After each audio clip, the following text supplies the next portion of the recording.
जातात इंट्रोडक्शन वगैरे चालू करून मग शेअरिंग करत शेअर जे प्रोसेस सांगितली ना मी. हा, तर आता तो मला यू आर लाईव्ह म्हणून सांगतोय. हा, आता स्टार्ट करून द्या. तुम्ही चेक करता का? नाही, मी सांगेन तुम्हाला. टेक्निकल प्रॉब्लेम आता तुम्ही स्टार्ट करून द्या आता. अच्छा, ओके, थँक्यू.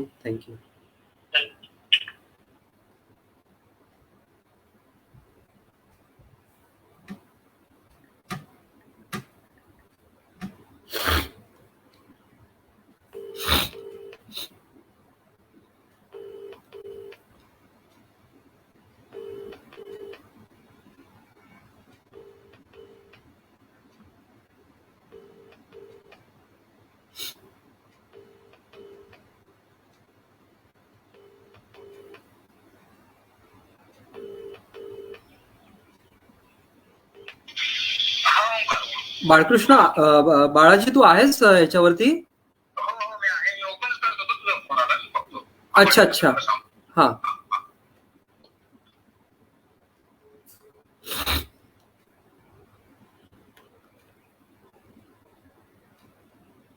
नमस्कार, माझा आवाज येतोय का?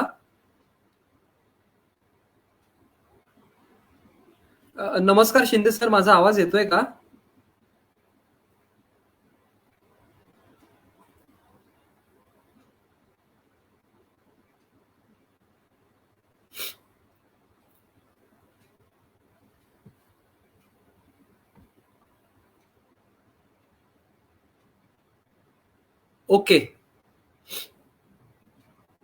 ओके, तर आपण सुरुवात करूया. काही तांत्रिक अडचणी असल्यास लगेच मला बालाजी मला प्लीज फोन करून कळव. तर गेल्या वेळेचं जे आपलं माझं बोलणं होतं ते एकूण कला वस्तूंना घेऊन होतं. ह्या वेळेस आपण एक त्याच्यामध्ये कला वस्तूंमध्ये फक्त आपण आर्कायव्हल डॉक्युमेंट्स, जुनी पुस्तकं, दस्तऐवज आणि हस्तलिखित आणि मुख्यत्वे पेपर ह्या सपोर्टवरती असलेली ह्याच्याविषयी आपण बोलणार आहोत. वास्तविक मी जेव्हा या विषयावरती बोलतो त्यावेळेला एकूणच मी माझा पीपीटी असा केलेला आहे की जे पार्टिसिपेंट्स आहेत त्यांच्याबरोबर प्रश्नोत्तर करत करत मला बोलायला आवडतं. आता इथे फेसबुक लाईव्ह वरती चॅटबॉक्स वरती मला अपेक्षित आहे की जे काही माझे प्रश्न असतील बोलताना, मी काही प्रश्न तुम्हाला केले, लगेच मला रिप्लाय करत जा जे मी चॅटबॉक्स वरती वाचेन आणि मला अंदाज येईल की हा मी जे बोलतोय ते तुमच्यापर्यंत पोहोचतंय आणि मला तुमची उत्तरं पण मिळत आहेत. कारण बऱ्याच ठिकाणी मी तुम्हाला थोडासा वेळ देणार आहे त्याच्यावरती विचार करायला. मी असं लगेच सांगणार नाहीये स्पून स्पीडिंग केल्यासारखं. तर मला वाटतं बरेचसे गेल्या माझ्या टॉकच्या वेळेला जे होते ते आजही असतील, पण जे नव्याने ज्यांनी आलेले आहेत त्यांच्यासाठी मी थोडक्यात परत जतन, संवर्धन आणि रेस्टोरेशन याविषयी सांगतो. जतन म्हणजे आपला जो सांस्कृतिक ठेवा आहे तो जपण्यासाठी आपण जे जे करतो त्याला जतन म्हणतात. पण पूर्ण प्रयत्न करून सुद्धा काही घटकांमुळे जर त्याची झीज झाली, त्याला काही त्याचा ऱ्हास होत असेल, तर त्यावेळेला ज्या ऍक्शन्स घेतल्या जातात, आपण जे करतो की जेणेकरून त्याची अजून पुढे होणारी झीज थांबवावी आणि त्याच्यासाठी आपण ज्या ज्या काही कृती करतो ते म्हणजे संवर्धन. आणि त्याच्या दृश्य स्वरूपाशी निगडीत आपण काही जेव्हा कृती करत असतो त्याला आपण म्हणतो जीर्णोद्धार. ठीक आहे.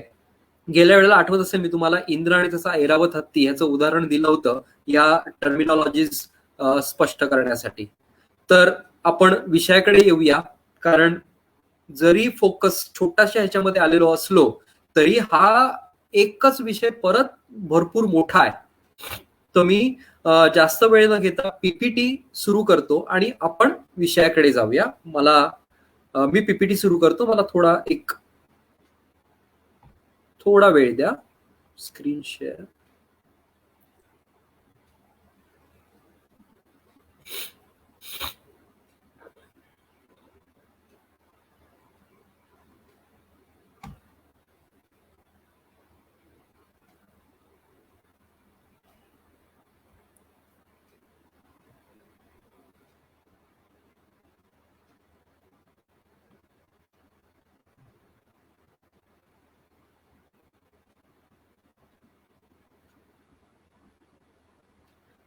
ओके. आता मला चॅटबॉक्स बिलकुल दिसत नाहीये. चॅटबॉक्स दिसण्यासाठी मी काय करू शकतो?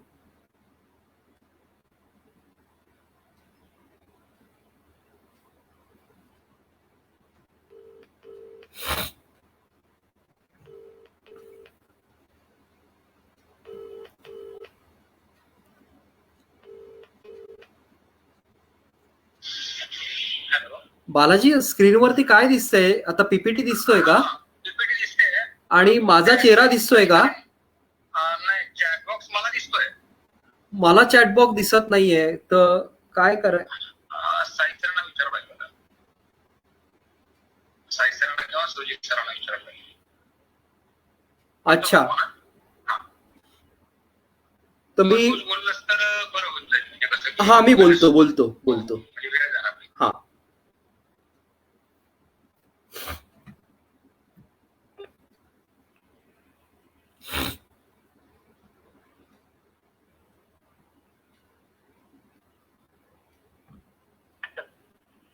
हॅलो.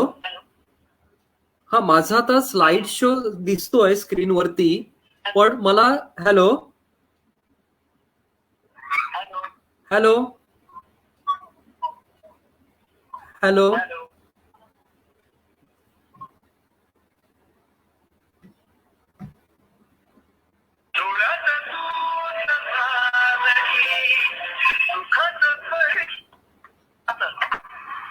मला माझा स्लाइड शोचा पेज दिसतंय स्क्रीनवरती, पण मला चॅटबॉक्स पण बघायचा आहे. तो कसा बघता येईल? दोन्ही सायमल्टेनियसली बघताय?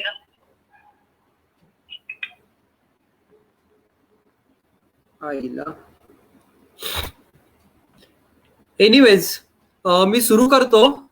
साई प्रसादने मला जरा फोन करून सांगावं की मला चॅटबॉक्स.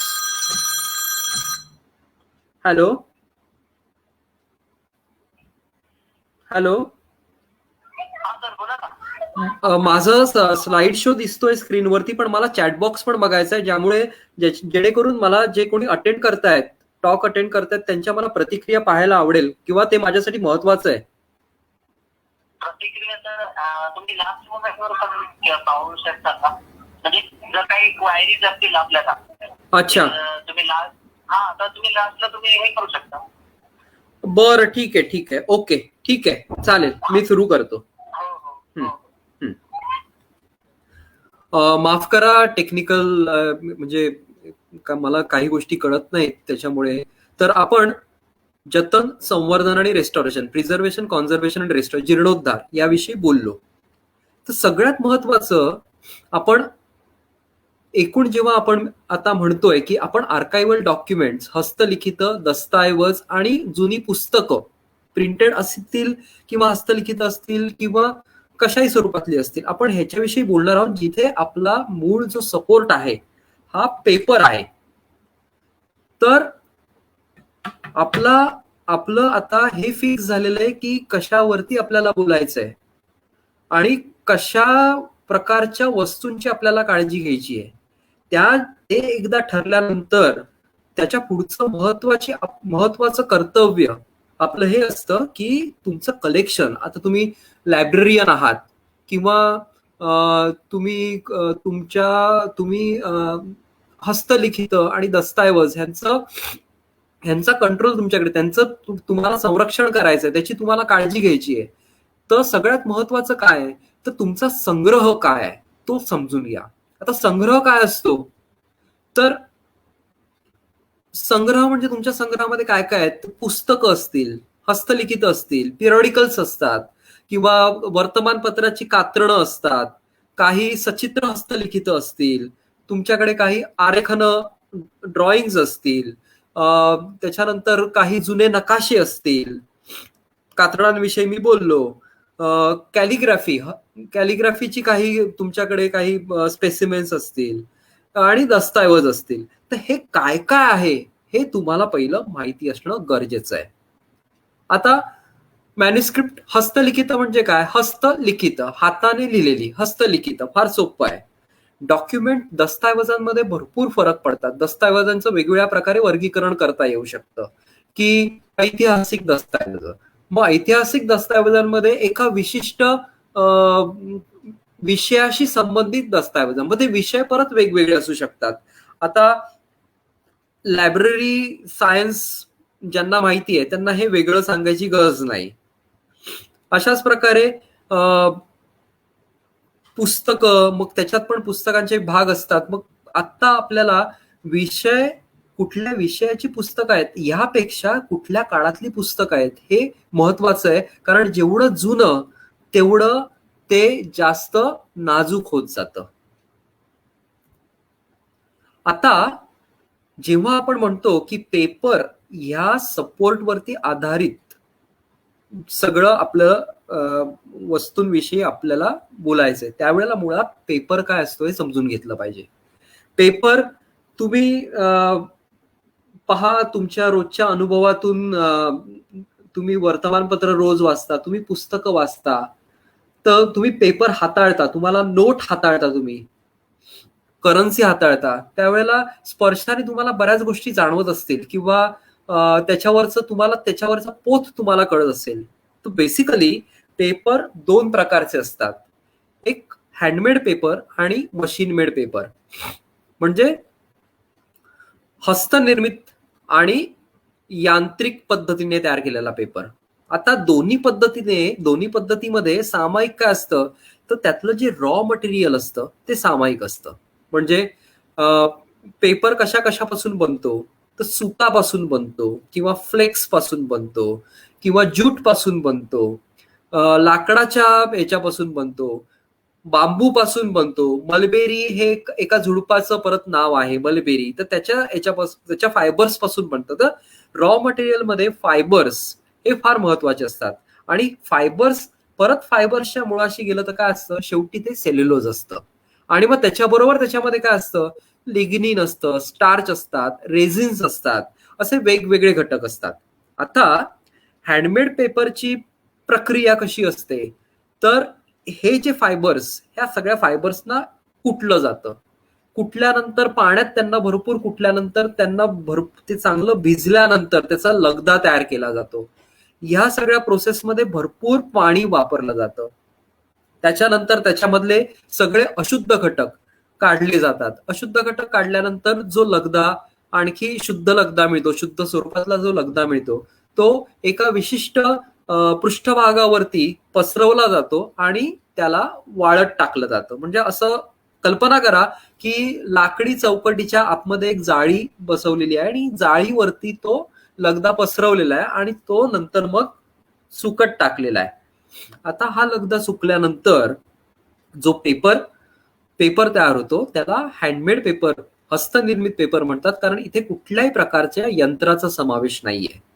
आता इथे लक्षात घ्या की सगळी प्रक्रिया ही हाताने झालेली असल्यामुळे जे फायबर्स असतात त्याच्यामधले, आता त्याच्या खालच्या चार्ट कडे पहा, मी वर्गीकरण केलेलं आहे हँडमेड पेपर आणि मशीन मेड पेपर मध्ये फरक काय काय असतो. तर त्यातले जे फायबर्स, म्हणजे त्यातले जे तंतू असतात, सगळीच प्रक्रिया हाताने केलेली असल्यामुळे ह्याच्यामधल्या तंतूंची लांबी कधीही एकसारखी नसते, ती नेहमी कमी जास्त असते. त्याच उलट जेव्हा आपण यांत्रिक पेपर बघतो, मशीन मेड पेपर बघतो, त्यामध्ये सुरुवातीची सगळी प्रोसेस सारखी असते. म्हणजे फायबर्स कुटण्यापासून, त्यातले अशुद्ध घटक काढण्यापासून लगदा करेपर्यंत प्रक्रिया सारखी असते. पण आता इथे एक नीट लक्षात घ्या, मशीन मेड पेपर मध्ये होतं काय कागद तयार करताना, तर त्याच्यामध्ये पेपरला पांढरं करण्यासाठी, सफेद रंग आणण्यासाठी त्याच्यामध्ये ब्लिचिंग एजंट्स टाकले जातात. त्याच्याबरोबर त्याच्यामध्ये काही प्रमाणात ऍडिटिव्ह मिक्स करतात. ठीक आहे. परत प्रक्रिया यांत्रिक असल्यामुळे तंतूंची लांबी यांत्रिक पेपरमध्ये अगदी सारखी असते, एकसारखी असते. आता तंतूंची दिशा ही पण फार महत्वाची असते. हँडमेड पेपर, तुम्ही पुण्यामध्ये इंजिनिअरिंग कॉलेजमध्ये बऱ्याच वर्षांपासूनची जुनी परंपरा आहे, तिथे हँडमेड पेपर तयार करतात कधी. आणि तुम्ही दुकानांमध्ये पण हँडमेड पेपर म्हणून घेता. हँडमेड पेपर तुम्ही कधी फाडला असेल तर तुमच्या लक्षात येईल की हँडमेड पेपर फाडणं कठीण जातं. पण त्याच उलट जर तो मशीन मेड पेपर असेल तर फाडणं सोपं असतं. कारण माहिती काय आहे? कारण आहे त्यातल्या तंतूंची लांबी आणि त्याची दिशा. हँडमेड पेपर मधली तंतू हे कमी जास्त लांबीचे असतात आणि ते एकमेकात गुंतलेले असतात. त्याच्यामध्ये जास्त ताकद असते. त्या उलट मशीन मेड पेपरमध्ये काय होतं, तंतूंची लांबी एकसारखी असल्यामुळे आणि त्याची दिशाही एकाच दिशेने असल्यामुळे त्याच्यामध्ये तेवढी ताकद नसते. त्यामुळे तुम्ही जर तुमच्या लायब्ररीतला अनुभव बघाल तर तुमची 20व्या शतकातलं एखादं पुस्तक असेल जे हँडमेड पेपर वापरून केलेलं आहे ते फार चांगल्या स्थितीत असतं. त्या उलट त्याच शतकातलं जर यांत्रिक पेपरवरचं पुस्तक असेल तर ते खूप पिवळं तपकिरी पडून खूप असं ते ब्रिटल झालेलं असतं. त्या पानाची पावडर व्हायला लागते किंवा पान एकदा एका बाजूला दुमडलं दुसऱ्या बाजूला दुमडलं लगेच त्याचे तुकडे पडायला लागतात. कारण हे आहे. दुसरं काय होतं की हस्तनिर्मित पेपरमध्ये पाण्याचा वापर भरपूर असतो. त्याच उलट मशीन मेड पेपरमध्ये तो वापर मर्यादित स्वरूपाचा असतो. ब्लिचिंग एजंट्स हस्तनिर्मित ह्याच्यामध्ये बिलकुल नसतात. यांत्रिक प्रक्रियेमध्ये ते वापरले जातात. त्याच्यानंतर यूज ऑफ अदर केमिकल्स, बाकीच्या काही कारणांमुळे बाकीची जी रसायनं वापरली जातात ती हस्तनिर्मित पेपरमध्ये अजिबात नसतात. यांत्रिक पेपरमध्ये ती असू शकतात. त्याच्यामुळे होतं काय की मुळातच हस्तनिर्मित पेपर पाण्याच्या भरपूर वापरामुळे, ब्लिचिंग एजंट नसल्यामुळे आणि बाकीची रसायनं न वापरल्यामुळे मुळातच तो पेपर हा आम्लधारी नसतो. तो नॉन ऍसिडिक असतो. त्याच उलट मशीन मेड पेपर त्याच्यामध्ये ब्लिचिंग एजंट्स वापरलेले असतात, बाकीची रसायनं असतात, पाण्याचा वापर मर्यादित असतो आणि जरी तो नॉन ऍसिडिक असला तरी त्या पेपरचे गुणधर्म असे असतात की तो पेपर हवेतले ऍसिड्स लगेच ऍब्झॉर्ब करायला सुरुवात करतो. ठीक आहे. आता आपण पेपरच्या पोताकडे वळूया. हस्तनिर्मित पेपर नेहमीच कुठल्या ना कुठल्या पृष्ठभागावरती सुकवला जातो, त्यामुळे त्या पृष्ठभागाचा पोत तो घेतो. मशीन मेड प्रक्रियेमध्ये अनेक प्रकारचे पृष्ठभाग पेपर वापरायसाठी वापरले जातात. त्यामुळे मशीन मेड पेपरमध्ये शेकडो प्रकारचे पोत अवेलेबल असतात. तर एकूण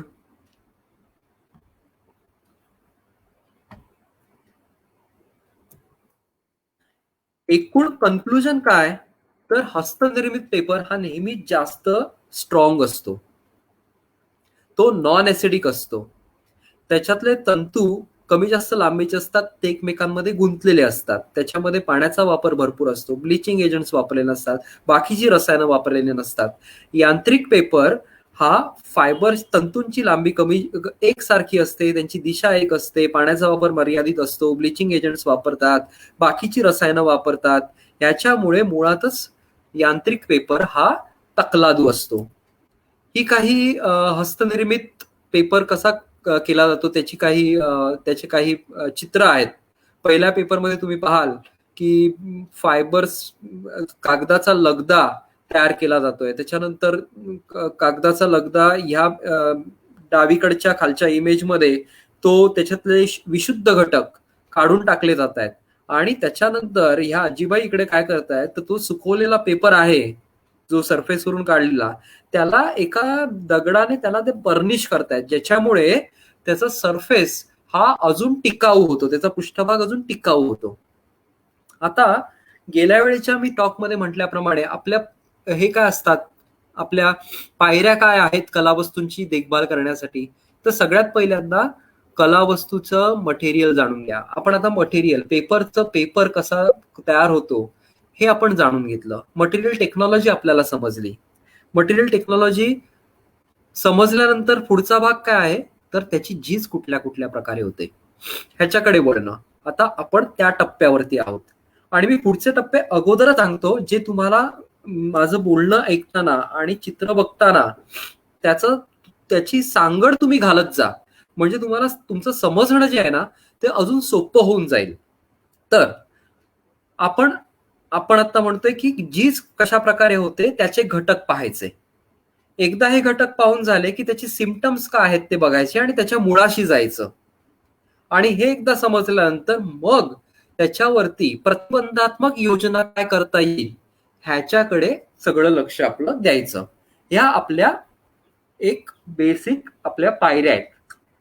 तर पेपरचं डिटेरिएशन कशा कशा प्रकारे होतं, त्याचे घटक काय काय असू शकतात? तर प्रकाश, त्याच्यानंतर सापेक्ष आर्द्रता, तापमान, त्याच्यानंतर जीवशास्त्रीय घटक, सगळ्यात महत्वाची आपली हाताळणी, त्याच्यानंतर वातावरणातले असलेले प्रदूषित घटक, त्याच्यानंतर अजाणतेपणे केलेलं त्याच्यावरचे प्रतिबंधात्मक उपाय. आता मी तिकडे आलो ना, हे फार इंटरेस्टिंग आहे की त्यावेळेला तुम्ही लगेच तुम्हाला लक्षात येईल की अरे आपण हे करतो, आपण हे सर्रास करत असतो आणि आपल्याला समजत नाही की ह्याच्यामुळे असे तोटे होऊ शकतात भविष्यामध्ये.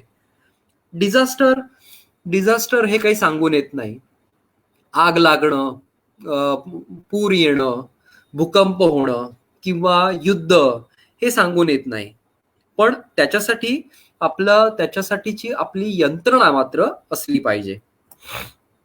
आता गेल्या वेळेला मला ही इमेज दाखवता आली नव्हती तुम्हाला, पण या दृश्यात तुम्हाला काय दिसतंय? तर एक व्यक्ती आहे, तिने एक वस्त्र परिधान केलंय आणि त्याची कॉलर जी आहे ही दुसऱ्या व्यक्तीने कॉलर उलगडलेली आहे.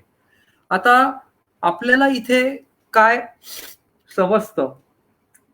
तर समजा ती कॉलर बंद असेल तर कॉलरचा वरचा भाग आणि कॉलर बंद झाल्यानंतरचा खालचा भाग हा सगळा फेड झालेला आहे आणि कॉलर उचलल्यानंतर तिथे मात्र तो त्याचा जो तेजस्वी निळा रंग तिथे तो तिथे तसाच राहिलाय. आता हे का झालं असावं? तर निश्चित तुमच्यापैकी बऱ्याच जणांनी अगोदरच प्रतिक्रिया दिली असेल, मला दिसत नाहीत प्रतिक्रिया, पण सूर्यप्रकाश हे याचं कारण आहे. प्रकाशातली जी अतिनील किरणं आहेत ती काय करतात तर रंगद्रव्यावरती परिणाम करतात आणि त्याचं फेडिंग करतात. आता कॉलरच्या खाली का झालं नाही तसं? तर अगदी सोपं कारण आहे त्याचं, कारण सूर्यप्रकाश तिथे पोहोचलाच नाही, त्याच्यामुळे तिथल्या रंगद्रव्यांवरती त्याचा परिणाम झाला नाही आणि त्याच्यामुळे तिथे फेडिंग झालं नाही. तर सूर्यप्रकाशाचा दुष्परिणाम आपण बघितलात. आता हे काय दिसतंय सांगा पाहू. हे तुम्ही सर्रास बघितलं असेल. मी बोलता बोलता थोडं तुम्हाला स्टिम्युलेट करण्याचा प्रयत्न करतोय, कारण मी कल्पना करतोय की तुमच्याकडून उत्तरं येत आहेत. जरी मला समजत नसलं तरी मी कल्पना करतोय की तुम्ही उत्तरं देताय मला, आणि काही जणांच्या डोक्यात आलं असेल की हे फंगस आहे, बुरशी आहे ही, बरोबर? आता बुरशी कधी येते, केव्हा येते बुरशी? तर जिथे तुम्ही एक अगदी साधा प्रयोग तुम्ही सगळे करून बघू शकता. अर्धी चपाती आहे ना, अर्धी चपातीचा अर्धा भाग करा, एक अर्धी चपाती हवाबंद डब्यामध्ये ठेवून द्या आणि चपातीचा अर्धा भाग कुठेही तुमच्या गॅलरीमध्ये किंवा तुमच्या टेरेसवरती किंवा कुठेही उघड्या भागावरती जिथे हवा खेळतीये आणि सूर्यप्रकाश तिथे ठेवा. 2 दिवसांनी बघा त्या चपातीचं काय होतं. हवाबंद डब्यामध्ये ठेवलेला जो चपातीचा तुकडा आहे त्याच्यावरती तुम्हाला पूर्ण बुरशी आलेली दिसेल. त्याच उलट तुम्ही उघड्यावर जो चपातीचा तुकडा ठेवलाय, जिथे हवा खेळतीये, जिथे सूर्यप्रकाश आहे, तिथे मात्र तो चपातीचा तुकडा असा पापडासारखा कडक झालेला दिसेल. बरोबर आहे? आता ह्याचा अर्थ काय? ह्याचा अर्थ हा आहे की जिथे हवा खेळतीये, सूर्यप्रकाश आहे, तिथे बुरशीची वाढ होण्यासाठी आवश्यक पोषक वातावरणच नाहीये तिकडे, त्याच्यामुळे तिथे बुरशीची वाढ झाली नाही. त्याच्या उलट हवाबंद डब्यात काय झालं, तिथे बंद हवा असल्यामुळे, हवा खेळती नसल्यामुळे आणि सूर्यप्रकाशही नसल्यामुळे तिथे बुरशीला पोषक वातावरण निर्मिती झाली आणि मग बुरशी आली. ठीक आहे. आता इथे बुरशी कशा स्वरूपात दिसते? तर तिन्ही चित्रांमध्ये बुरशी ही पांढऱ्या टिपक्यांमध्ये दिसते. आता आपल्या माहितीसाठी हे समजणं आवश्यक आहे की बुरशी मुख्यत्वे 2 प्रकारची असते. एक फिलॅमेंटिशियस असते, म्हणजे आपली दाढी असते ना, दाढी लांब लांब तंतूच्या स्वरूपात बुरशी असते, तुम्ही ती पाहिली असेल. आणि इथे ह्या स्लाइड वरती जी बुरशी दिसते ना, ही बुरशी तंतुमय आहे, म्युकरस आहे. हल्ली तुम्ही भरपूर ऐकत असाल ब्लॅक फंगस, म्युकर मायकोसिस हा आजार आलेला आहे. ही बुरशी जी आहे कुठली आहे ही या प्रकारातली आहे, म्युकरच्या स्वरूपातली आहे. आणि दुसरी जी असते ती ऍस्परजिलसच्या ह्याच्यातली असते, जी जी फिलॅमेंटिश असते, म्हणजे तंतुमय असते. ठीक आहे. तर हे दोन्ही प्रकारच्या फंगस आपल्या इकडे दस्तऐवज, हस्तलिखित पुस्तकांवरती दिसतात. केव्हा दिसतात? जेव्हा त्यांना पोषक वातावरण मिळतं तेव्हा त्यांची वाढ होते. आता इकडे तुमच्या डोक्यामध्ये सायमल्टेनियसली हाही विचार चालू असणं गरजेचं आहे की ठीक आहे, आपल्याला ही माहिती मिळाली ना, किंवा मला पण हे अनुभव असे आले होते आणि ते समजल्यानंतर मग माझ्या मेंदूने कार्य काय केलं पाहिजे की एवढी माहिती मिळाल्यानंतर माझ्या मेंदूने या नोंदी केल्या, मग प्रतिबंधात्मक उपायाकडे लगेच मेंदू सुरू झाला पाहिजे की काय केलं पाहिजे. इथे की वर्ड्स काय आहेत तर खेळती हवा आणि सूर्यप्रकाश, लगेच नोंद झाली पाहिजे त्याची. आता काही जे जीज किंवा ऱ्हास होण्याची जी कारणं आहेत, घटक आहेत त्याचे रिपीट जे परत परत येत आहेत त्याच्याविषयी मी सारखं बोलणार नाही, पण मी मुद्दामून ते इथे ठेवलेले आहेत कारण त्याचे वेगवेगळे प्रकारही तुमच्या नजरेस पडावेत. जसं की फंगस म्हटलं, अगोदरच्या स्लाइडमध्ये काय होतं, सगळं पांढऱ्या रंगाचं तंतुमय नाही पण म्युकर सारखं ती फंगस होती आणि त्याचा रंग काय होता तो पांढरा होता. पण फंगस बुरशी जी आहे त्याच्यामध्ये हजारो लाखो प्रकार आहेत आणि तसेच त्याचे लाखो रंगही आहेत. आता डाव्या बाजूच्या वरच्या चित्रामध्ये तुम्हाला जी फंगस बुरशी दिसते ती येलो आहे, उजव्या बाजूच्या वरच्या चित्रामध्ये ती परत पांढरी आहे, उजव्या बाजूच्या खालच्या चित्रामध्ये ती हिरवट आहे, डाव्या बाजूच्या खालच्या चित्रामध्ये जे काळे काळे डाग दिसत आहेत ते पण बुरशीचे डाग आहेत आणि ती काळी बुरशी आहे. आता त्याच्याबरोबर ह्या स्लाइडमध्ये एक नवीन प्रकार काय दिसतोय तर तुम्हाला पुस्तकाची पानं आहेत ही फाटलेली दिसत आहेत, पण ती आपण हाताने फाडतो तशी आहेत का? नाही. ती एका विशिष्ट म्हणजे आपला नकाशा कसा असतो नकाशाप्रमाणे ती लाईन गेलेली आहे बघा. त्याच्यानंतर त्याच्याच बरोबर असे चॅनेल्स तयार केलेले आहेत आणि चाणाक्ष मंडळींच्या लगेच लक्षात आलं असेल की असे चॅनेल्स कोण तयार करतं तर वाळवी. म्हणजेच ह्याचा अर्थ आता बुरशी बरोबर जेव्हा आपण जीवशास्त्रीय आणि घटक बघतोय तेव्हा बुरशी बरोबर आता आपण दुसरा घटक कुठला बघितला इकडे जीवशास्त्रीय घटकांमध्ये तर वाळवी. आणि वाळवी काय करते? चॅनेल्स क्रिएट करते. आता वाळवीची कॉलनी असते ना, ही कशी असते तर जसं मुंग्यांची जशी वस्ती असते तशी वाळवीची पण वस्ती असते, जशी मधमाशांची वस्ती असते आणि त्यांचे ठरलेले प्रत्येकाला ठरवून दिलेल्या अशा त्यांच्या हे असतात. जसं मुंग्यांमध्ये राणी मुंगी असते, त्याच्यानंतर सोल्जर मुंग्या असतात, मग काही मुंग्या असतात त्यांनी फक्त अन्न जमा करायचं. अगदी तसंच वाळवीमध्ये सुद्धा असतं. एक राणी मुंगी, एक राणी असते, त्याच्यानंतर राणी बरोबर 2 किंवा 3 राजे असतात, त्याच्यानंतर त्यांचे सोल्जर्स असतात. सोल्जर्सचं काम काय करायचं, सोल्जर्स त्याच्यानंतर त्याच्यामध्ये सगळ्यात शेवटचा घटक जो असतो तो त्याच्यामध्ये कामकरी वर्ग असतो. तो कामकरी वर्ग काय करतो तर त्याने फक्त जायचं आणि ह्यांचं आवडतं खाद्य काय असतं सेल्युलोज. त्यामुळे तुम्ही बघाल कुठे कुठे वाळवी लागते, पुस्तकांना लागते, लाकडाला लागते. कारण काय तर त्यांना सेल्युलोज खायला आवडतं. मग कामकरी वर्गाचं काम काय असतं तर हे सेल्युलोज खायचं. जे सोल्जर्स असतात ते काय करतात, कामकरी वर्ग नीट काम करतोय की नाही तिकडे लक्ष द्यायचं. आणि मग हे काय करतात, हे स्वतःच तर पोट भरतातच आणि त्याच्याबरोबर हे अन्न नेऊन ते राजे आणि जी एक राणी असते तिला पुरवतात. आणि मग राजाचं कर्तव्य काय असतं, राजा आणि राणीचं कर्तव्य की त्यांनी प्रोडक्शन करत राहायचं. त्यांनी फक्त प्रजोत्पादन करायचं आणि अशा प्रकारे हे जे यांची कॉलनी जी आहे वाढत जाते. आता बरं ह्याच्यामध्ये एक ह्यांचं वैशिष्ट्य असं असतं की वाळवी ही नेहमी खालून वर जाते, ती वरून खाली कधी येत नाही. लक्षात ठेवा, फार महत्वाचा मुद्दा आहे. वाळवी ही नेहमी खालून वरती वाढ होते वाळवीची, वरून खाली वाळवी कधीच येत नाही, नेहमी वरती वरच्या दिशेला.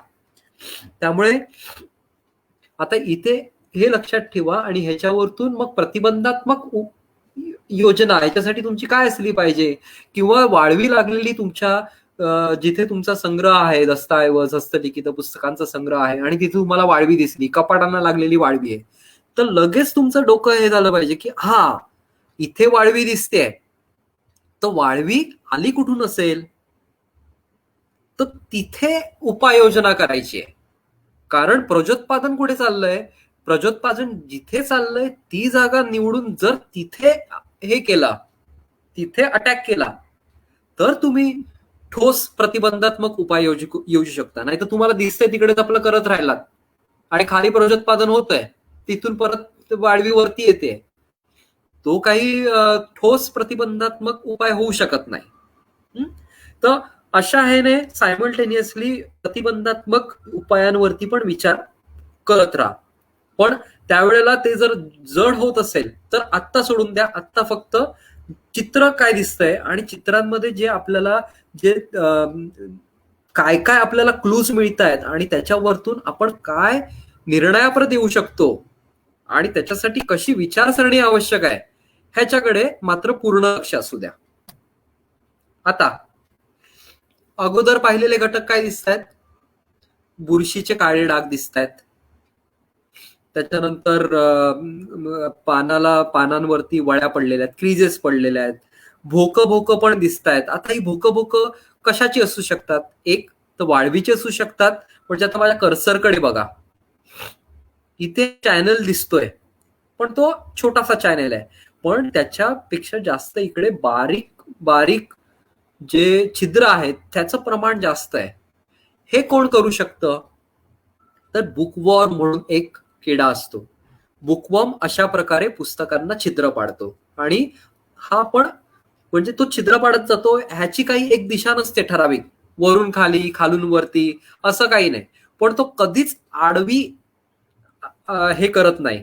म्हणजे त्या बुकवॉर्मने इकडून पुस्तक खायला सुरुवात केला आणि तो असा इकडे गेला असं कधीच होत नाही. तो खालून वरती येईल किंवा वरून खाली जाईल, पण तो हळूहळू हळूहळू तसा तसा तसा तसा खात जातो. तर बुकवॉर्म. त्याच्यानंतर अजून काय काय या चित्रामध्ये या स्लाइडमध्ये दिसतंय, तर पुस्तकाची पानं सुट्टी नाहीयेत. पहा, इकडे पानं थोडी थोडी, पण ती पण ग्रुपने सुट्टी झाली आहेत. इथेही एक सुट्टय, दुसरं सुट्टय, परत हा संच एकत्र आहे, मग परत इकडे काही गट 4-5 पानांचा गट वेगळा झालाय, मग 4-5 पानांचा गट, मग परत 10-12 पानांचा गट, मग परत 7-8 पानांचा गट, मग परत एक 50-60 पानांचा गट. याचा अर्थ असा आहे की काही कारणांमुळे पुस्तकाची पानं एकमेकांना चिकटलेली आहेत. कशामुळे असं होऊ शकतं,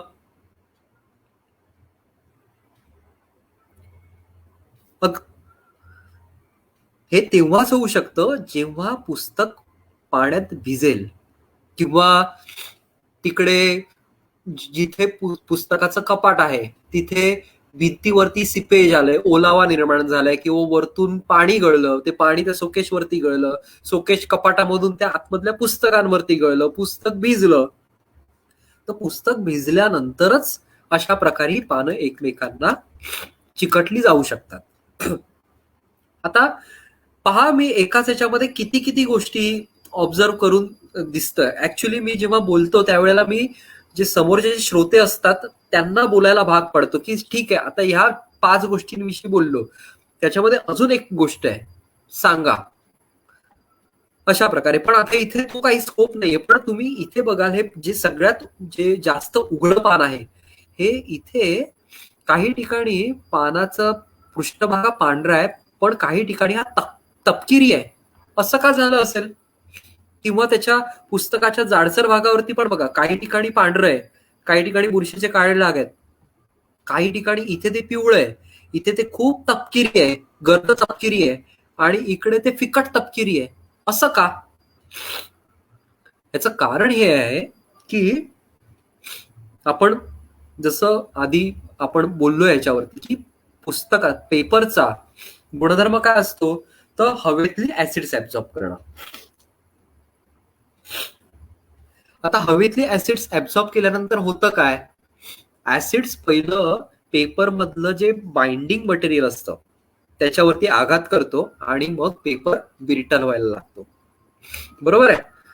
ऍसिडचं प्रमाण जितकं वाढत जातं तेवढा पेपर पिवळा आणि तपकिरी पडायला लागतो. म्हणजेच याचा अर्थ असा की हे जर खूप जुनं पुस्तक आहे, साधारण 150 वर्षांचं पुस्तक आहे, त्याच्यावरची उर्दू हस्तलिखित आहे, पुठ्ठ्याचं त्याची जी बांधणी आहे ही नंतरच्या काळातली असू शकते. पण असं मानलं की आपण 150 वर्षांचं हस्तलिखित आहे पूर्वीचं, तर त्याच्यावरचा पेपरचा रंग हा सरसकट सगळीकडे सारखा असायला हवा होता, कारण ते पेपर सगळीकडे सारखा ऍसिड ऍब्झॉर्ब करणार. पण मग असं का? तर त्याचं कारण असं आहे की ते पाण्यामध्ये भिजल्यामुळे काय झालं, पाण्यामध्ये त्या पेपर मधले जी आम्ल आहेत, जी ऍसिड्स आहेत, ते त्याच्यामध्ये विरघळली आणि पाण्याबरोबर ती इकडे तिकडे ती एकत्र व्हायला लागली किंवा पसरून एकत्र व्हायला लागली असं आपण म्हणू शकतो. थोडक्यात त्याचं स्थलांतरण झालं आणि स्थलांतरण होऊन काही ठिकाणी ती एकत्र आली आणि काही ठिकाणी ती पूर्णपणे निघून गेली आणि काही ठिकाणी ती मध्यम स्वरूपात राहिली. आणि त्याच्याचमुळे जिकडे ती पूर्णपणे तिथून त्यांचं स्थलांतरण झालं तिथे पेपर पांढरा दिसतोय, जिथे मध्यम स्वरूपात ती एकत्र झाली तिथे ती फिकट तपकिरी दिसत आहेत, आणि जिथे ती खूप एकत्र झाली स्थलांतरण होऊन त्याचं, तिकडे ती गडद तपकिरी झाली. आलं लक्षात?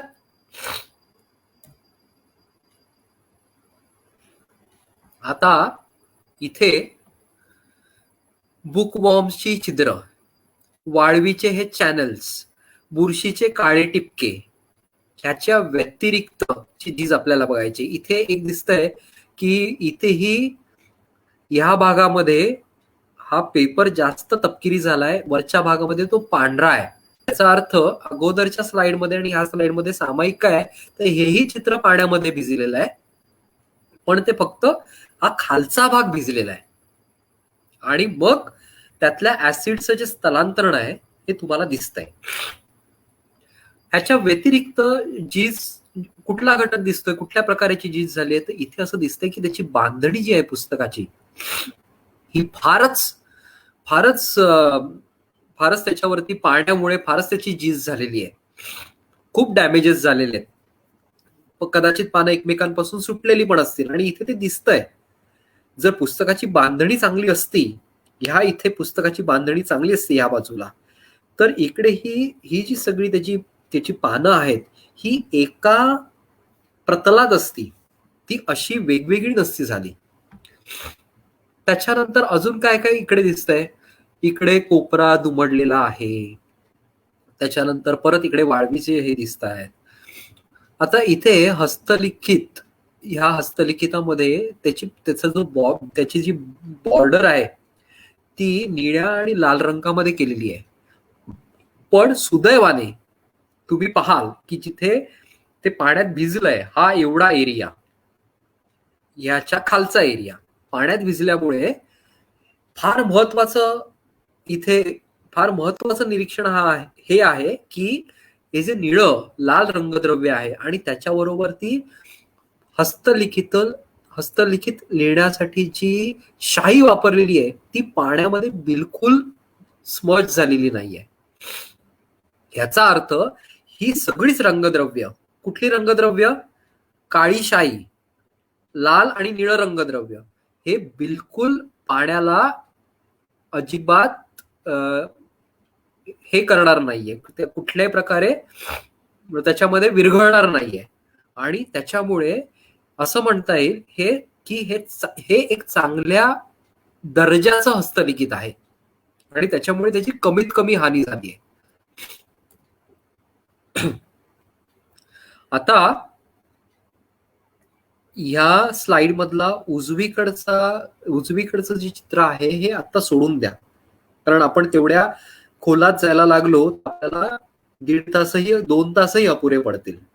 आपण डावीकडच्या भागामध्ये जे तुम्हाला पिवळे डाग दिसतायत, हे पिवळे डाग सर्रास तुम्ही तुमच्याकडच्या जुन्या दस्तऐवजांमध्ये, खास करून डॉक्युमेंट्समध्ये किंवा न्यूज पेपर्समध्ये जी तुमची कात्रणं असतात, वर्तमानपत्राची कात्रणं, आणि त्याचबरोबर पुस्तकांमध्ये पण काही प्रमाणात पाहिले असतील. आता हे जे पिवळे टिपके आहेत, ठीक आहे, पिवळे टिपके, आणि त्याला मी वरती जसं हेडिंग दिलंय त्याला त्या पिवळ्या टिपक्यांना फॉक्सिंग असं म्हणतात. पण हे फॉक्सिंग जे आहे हे 2 कारणांमुळे होतं, आणि ते आपल्याला समजणं फार आवश्यक असतं, आणि हे समजणं फार अवघड नाहीये, आणि ह्याच्यासाठी अगदी छोटस आपल्याकडे यंत्र असणं आवश्यक आहे. आता मुळात ह्याचं कारण समजून घेऊया की हे फॉक्सिंग होतं कशामुळे. तर पेपर कितीही चांगल्या प्रकारे, जरी तो हस्तनिर्मित असेल किंवा यांत्रिक प्रक्रियेमध्ये तयार झालेला असेल, तरी त्याच्यामध्ये काही प्रमाणात विशुद्ध घटक राहण्याचे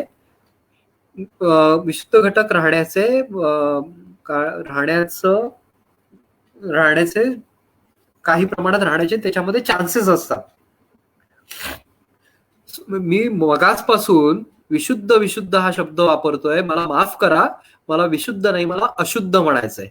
तर हे जे अशुद्ध घटक आहेत, हे अशुद्ध घटक लोह असेल, मॅंगनीज असेल, तर हे कालांतराने, तुम्हाला माहितीये लोखंड गंजतं, तर अशा प्रकारे हे अशुद्ध घटक हे पिवळे पडायला लागतात. हे एक कारण असतं. त्याचं दुसरं कारण आहे फंगसमुळे, बुरशीमुळेही पेपरमध्ये अशा प्रकारचे तपकिरी टिपके येऊ शकतात. आता इथे एक भाग लक्षात घ्या की अगोदरच्या सगळ्या स्लाइड्समध्ये जी फंगस आपण बघितली ही फार मोठ्या प्रमाणावरची फंगस होती, आणि ती फिजिकली पेपरवरती, पृष्ठभागावरती दिसत होती. मी इथे जी बुरशी म्हणतोय ही अगदी मायनर प्रमाणात पेपरमध्ये येते, आणि त्याच्यामुळे पेपरमध्ये तपकिरी रंगाचे डाग येतात. म्हणजे तपकिरी रंगाचे डाग, त्याला फॉक्सिंग म्हणतात. त्याची 2 कारणं आपण पाहिली. एक, पेपरमधले अशुद्ध घटक जे कालांतराने तपकिरी पडतात, आणि दुसरे, पेपरमध्ये फंगल ग्रोथ झाली असेल तरी ती तपकिरी दिसते. आता जर आपल्याला प्रतिबंधात्मक उपाय योजण्यासाठी चांगला निर्णय घ्यायचा असेल, डॉक्टर ज्याप्रमाणे 2 आजार वेगळे असतील तर त्याच्यावरती 2 वेगवेगळे उपचार करतो, अगदी तसंच आपल्याला जर योग्य उपचार करायचा असेल तर उपचाराचं कारण नक्की माहिती असणं गरजेचं आहे. आता हे शोधायचं कसं? तर इथे पहा, इथे हे एक एनग्रेविंग आहे, एनग्रेविंग, पेपरवरचं एनग्रेविंग आहे, एचिंग आहे, आणि त्याच्यावरती तुम्हाला पांढरे पांढरे डाग दिसत आहेत. आणि हा जो फोटोग्राफ आहे हा निळा निळा आहे. निळा निळा असायचं कारण काय, मी गेल्या वेळच्या पण माझ्या टॉकमध्ये युव्ही फोटोग्राफी म्हटलं होतं. तर हे जे एनग्रेविंग आहे, हा जो पेपर आहे, हा युव्ही लाईटला, अतिनील किरणांना एक्सपोज करून त्याच्यावरती घेतलेला फोटोग्राफ आहे. आणि त्याच्यामध्ये हे जे टिपके दिसत आहेत हे पांढुरके टिपके दिसत आहेत, ते चमकत आहेत, ते ग्लो होत आहेत.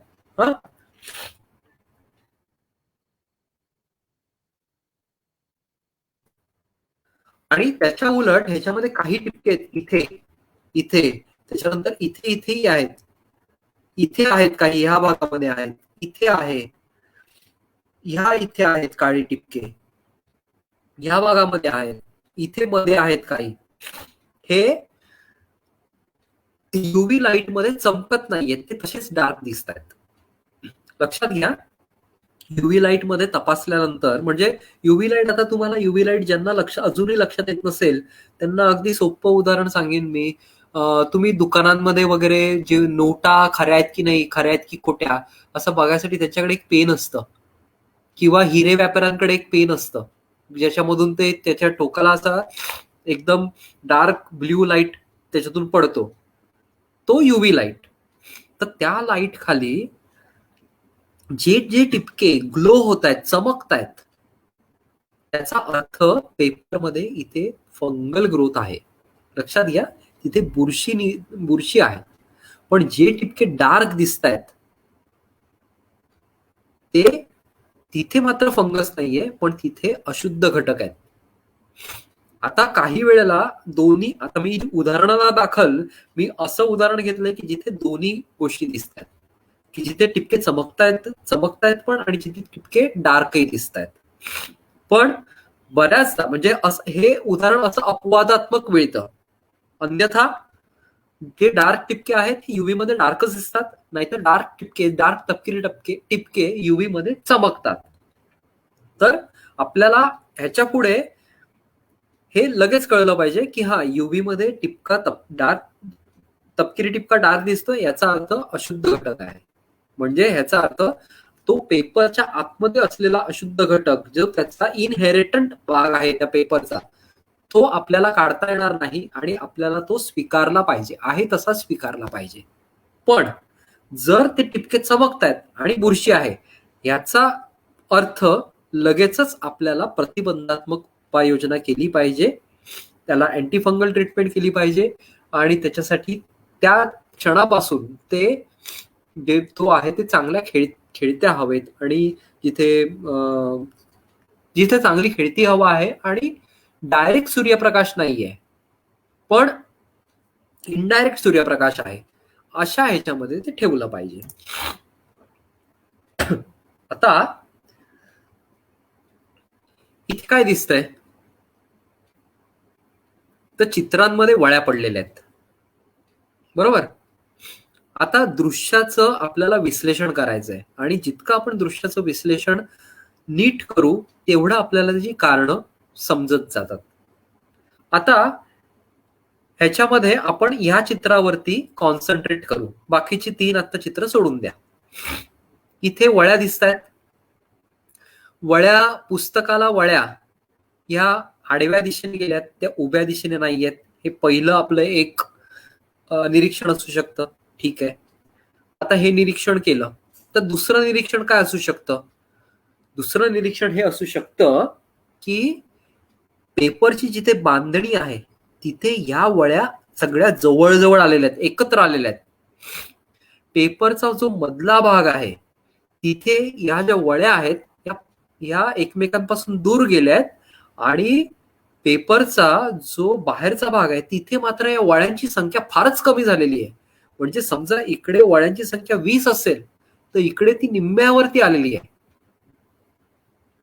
हे झालं दुसरं निरीक्षण. ठीक आहे,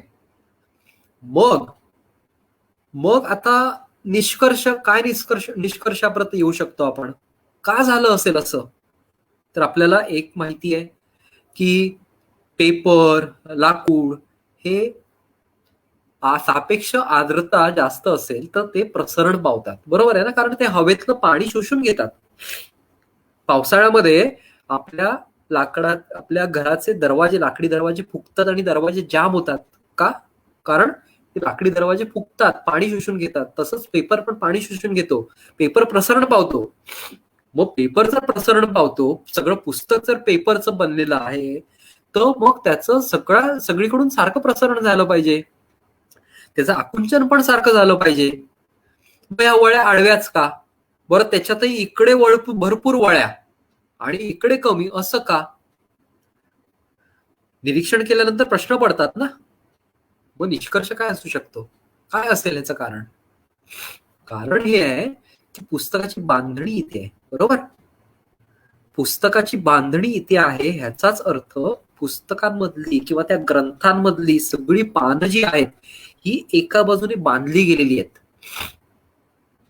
त्याच्यामुळे जेव्हा पुस्तकाचं प्रत्येक पान 4ही बाजूने प्रसरण पावण्यासाठी प्रयत्न करेल, हे जे पान आहे ह्या दिशेने प्रसरण पावायचा प्रयत्न करेल, त्यावेळेला होईल काय? पुस्तकाची बांधणी इथून त्या पानाला प्रसरण पावायला देणार नाही. समजतंय ना? पुस्तकाचं पान इथे बिलकुल प्रसरण पावणार नाही, कारण इथे ते बांधलं गेलंय. त्या उलट त्याच्या 3ही बाजू ज्या आहेत त्या मोकळ्या आहेत. त्याच्यामुळे ते इथून त्याला वाव मिळतोय थोडा पुस्तकाला पसरायला, कागदाला पसरायला वाव मिळतोय. आणि त्यामुळे हे कारण आहे की त्याच्यामुळे इकडे वळ्यांची संख्या जास्त आहे आणि इकडे त्या प्रत्येक पानाला प्रसरण पावायला तिन्ही बाजूने वाव मिळाल्यामुळे मात्र इकडे हळूहळू त्यांची संख्या कमी होत आलेली आहे. ठीक आहे, आता हे झालं. आता मी परत पहिल्या निरीक्षणाकडे येईन. आपण काय म्हटलं पहिल्या निरीक्षणामध्ये की पेपरवरती वळ्या तयार झालेल्या आहेत आणि त्या आडव्या स्वरूपात आहेत. आता पेपर प्रसरण पावणं आणि आकुंचन पावणं आणि सापेक्ष आर्द्रता हे त्याची कारण आहेत. मग हे उभ्या वळ्या का नाही पडल्या याच्यावरती? ठीक आहे, पेपर इकडे बांधला गेलाय, इकडून तो प्रसारण पावलेला नाही, पण इकडे तिन्ही बाजूने पसरायला वाव आहे ना त्याला. मग तरी सुद्धा मग आडवच का, उभं का नाही? त्याचं कारण असं आहे की ह्याचा रेशिओ बघा या पानाचा. हे उभा ग्रंथ आहे. हा उभ्या ग्रंथामध्ये हे जे पान आहे हे उभ्या दिशेने जेवढं प्रसरण पावेल त्याच्यापेक्षा कमी ते आडव्या दिशेने पावेल. बरोबर आहे ना?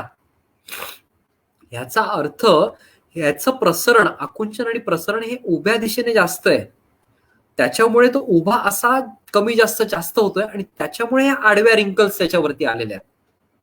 तेच जर हा ग्रंथ आडवा असता तर ह्याच्या उलट झालं असतं. समजतंय ना?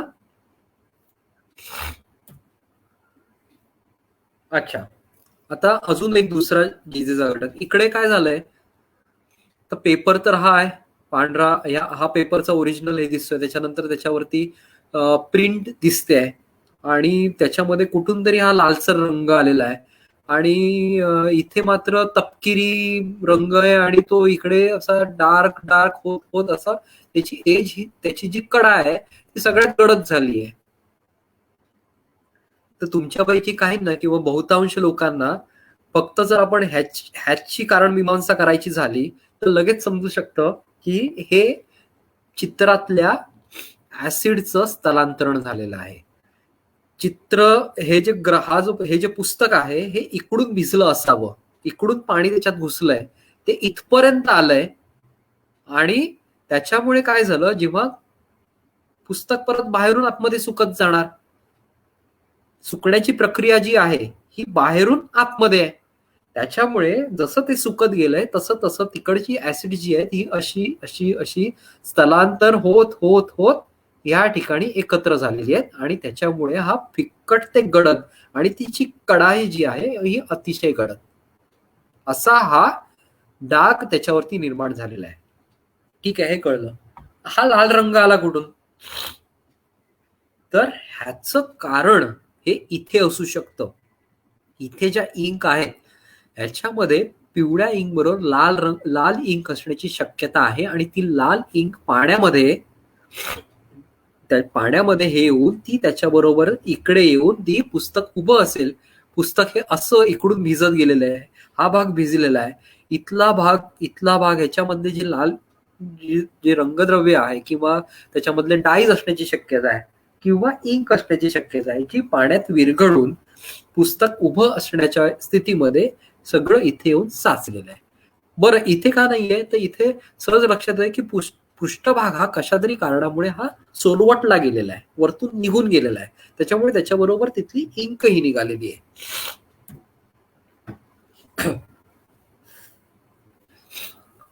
इथे जर आम्ही वेग वाढवतो, इथे काय दिसतंय? कारण ह्याच्यामध्ये फारसं काही नाहीये, तर काही अनावधानाने आता आपण हाताळणीकडे येतोय. बायोलॉजिकल घटक बघितले, पाण्याचा परिणाम बघितला, प्रकाशाचा परिणाम बघितला, सापेक्ष आर्द्रतेचा परिणाम बघितला. इथे काय झालंय हाताळणी की ह्याच्यावरती दुसरं कुठलं तरी पुस्तक ठेवलंय आणि त्या पुस्तकाला तिथे कुठल्या प्रकारचा गोंद लागलेली असेल किंवा डिंक लागलेलं असेल. आता एक लक्षात घ्या, डिंक नेहमी वनस्पतीजन्य असतं आणि जेव्हा गोंद म्हणतो, गोंद ही प्राणीजन्य असते. आपण सर्रास बोलतो, आपण डिंकाचे लाडू म्हणतो, गोंदेचे लाडू म्हणत नाही, कारण वनस्पतीपासून मिळालेल्या डिंकापासून ते लाडू तयार झालेले असतात. तर वनस्पतीजन्य जेव्हा आपण म्हणतो तेव्हा गोंद, आणि जेव्हा ती प्राणीजन्य असते वनस्पतीजन्य असतं तेव्हा ते डिंक, आणि प्राणीजन्य असते तेव्हा ती गोंद. आता गोंदेचे प्रकार कुठले कुठले असतात, तर सर्रास आपल्या इकडे पारंपरिक परंपरेने वापरत आलेला आपल्याला माहिती असलेला गोंदेचा प्रकार म्हणजे शिरस. शिरस कशापासून तयार करतात, हाडांपासून तयार करतात. हाडं उकळल्यानंतर त्याच्यापासून जो डार्क ब्राऊन कलरचा जो गोंद मिळते त्याला शिरस म्हणतात. अजून काय काय गोंदेचे प्रकार असतात, माशांच्या खवल्यापासून गोंद तयार होते, माशांच्या त्वचेपासून गोंद तयार होते, रॅबिट स्किन ग्लू, गोंद म्हणजे ग्लू, रॅबिट स्किन ग्लू, सशाच्या कातडीपासून गोंद तयार करतात. त्याच्या उलट डिंक कुठल्या प्रकारचे असतात, तर गम अरेबिक, सगळ्यात सामायिक आणि सगळीकडे अगदी सहज उपलब्ध असणारं डिंक. त्याच्याबरोबरच आता मार्केटमध्ये बऱ्याच प्रकारचे रेडीमेड आपल्याकडे गम स्टिक्स असतात किंवा वेगवेगळे फेविकॉल, त्याच्यानंतर स्पेब असतं किंवा रबर सोल्युशन असतं, स्टिक फास्ट, फेविक्विक, असे बऱ्याच प्रकारचे सिंथेटिक ऍडेसिव्ह पण असतात. पण इथे हे दिसतंय, हे वरती काहीतरी ठेवलेलं आहे की जिथे अशा प्रकारचं गोंद, डिंक किंवा सिंथेटिक ऍडेसिव्ह असं काहीतरी लावलेलं पुस्तक वरती ठेवलं असणार, आणि ते पुस्तक काढायचा प्रयत्न केलाय आणि त्याच्याबरोबर त्या पुस्तकाचा सरफेस पण उकलून आलेला आहे. पुस्तकाची बांधणी दिसते इकडे, पुस्तकाची चांगली बांधणी दिसते. आता पटकन हे माहितीसाठी याची नोंद करून घ्या. बुकलाइज, बुकवॉर्म्स, बुकलाइज हे एका प्रकारचे असतात. टर्माइट, आपण टर्माइटचे चॅनल बघितले. सिल्वरफिश मी म्हटलं की बुकवॉर्म किंवा बुकलाइज हे नेहमी छिद्र तयार करतात, टर्माइट चॅनल्स तयार करतात. ते नेहमी वरतून खाली चॅनल करत येतात किंवा वरतून खाली छिद्र करत येतात.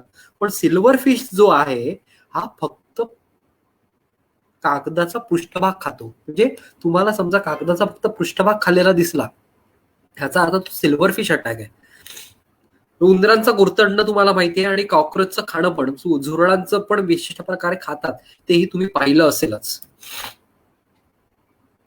तुम्ही सहज सांगाल कशाने, कशाचा अटॅक आहे हा इथे वरती चुकीचं मिस्टेक आहे ती, माझी स्पेलिंग मिस्टेक, बुकवॉर्मचा नाहीये, तर हा टर्माइट अटॅक आहे. कॉक्रोच अशा प्रकारे पुस्तक खातं. सिल्वरफिश अटॅक उजवीकडच्या चित्रामध्ये चित्र, ते फोटोग्राफ इमेज क्लिअर नाहीये, पण जे तुम्हाला जे सहजपणे दिसतंय टर्माइट अटॅक आहे. पृष्ठभाग खाल्लेला दुर्दैवाने ह्याच्यामध्ये दिसत नाहीये इमेजमध्ये. आता इथे आणि ह्याच्यामध्ये टिपिकल हे वाळवीने खाल्ल्यानंतर त्याच्या बाजूला नेहमी असं मळी एक हे दिसतं, चॅनल दिसतात. हे त्यांचं काय, मातीसारखं असं झालेलं असतं तयार. हे वाळवीने, आता वाळवी अन्न खाते तर ते त्याचे जे वाळवी, त्याचं सिक्रिशन निघालंच पाहिजे ना शरीरातून, ते निघालंच पाहिजे घटक. तो जो सिक्रिशन जे असतात वाळवीचे, ते आपल्याला या अशा स्वरूपात आपल्याला दिसतात, जाड चॅनलच्या स्वरूपात. वाळवी, त्याच्यानंतर इकडे काही दुसऱ्याची त्याचे एग्स पण, त्याची अंडीही दिसत आहेत.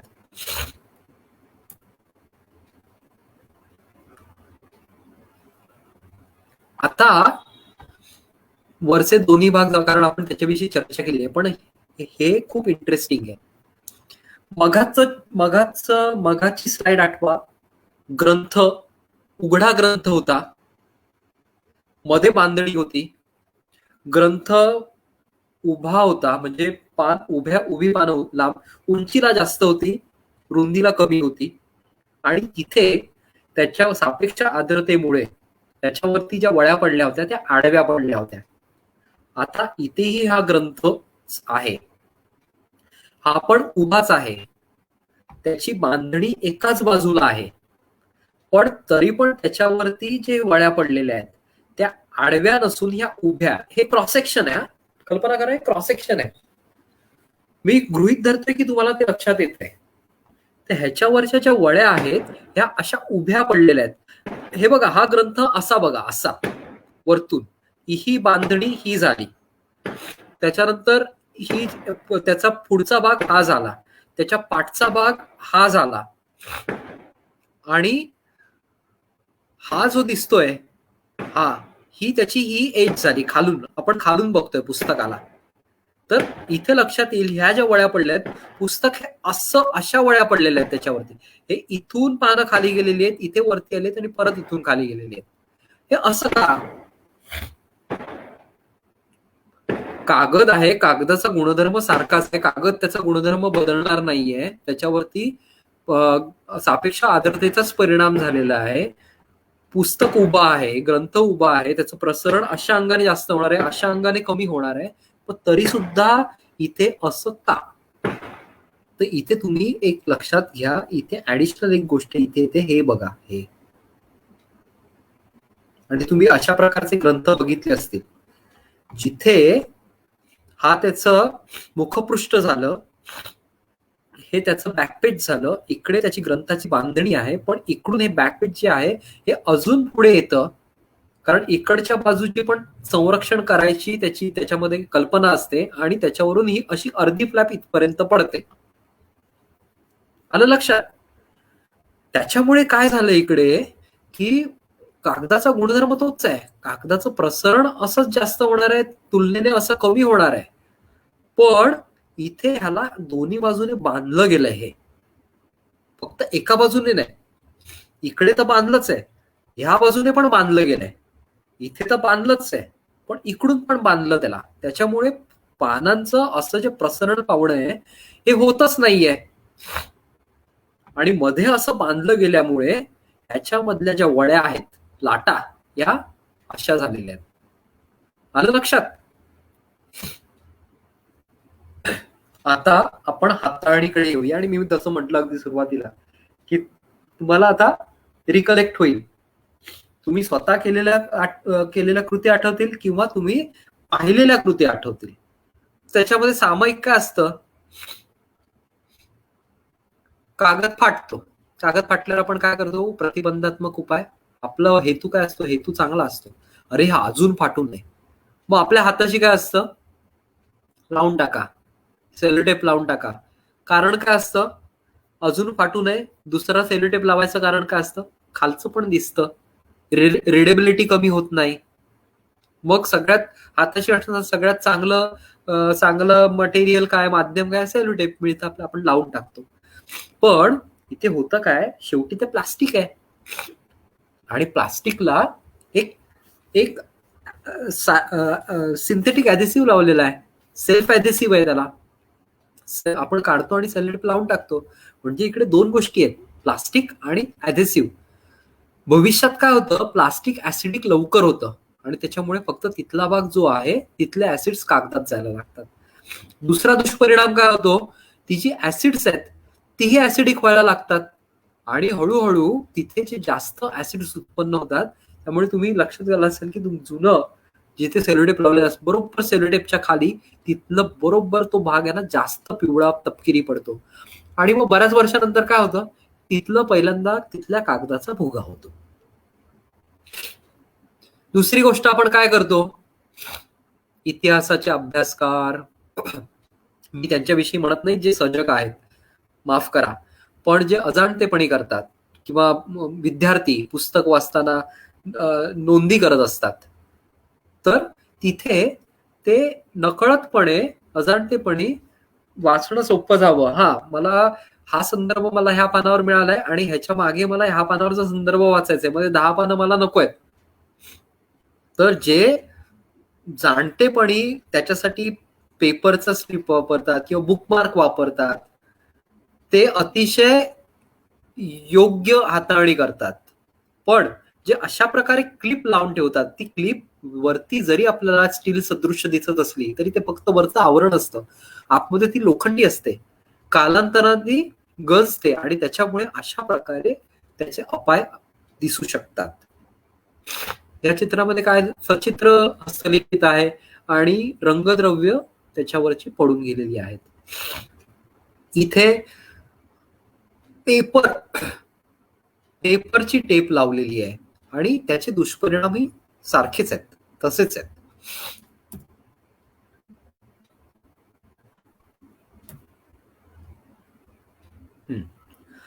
आता पुस्तकं, जुनी पुस्तकं आणि ग्रंथ यांना घेऊन चूक की बरोबर अशा ह्याचा हा थोडासा मी स्लाइड्स केलेल्या आहेत. ह्या आता तुम्ही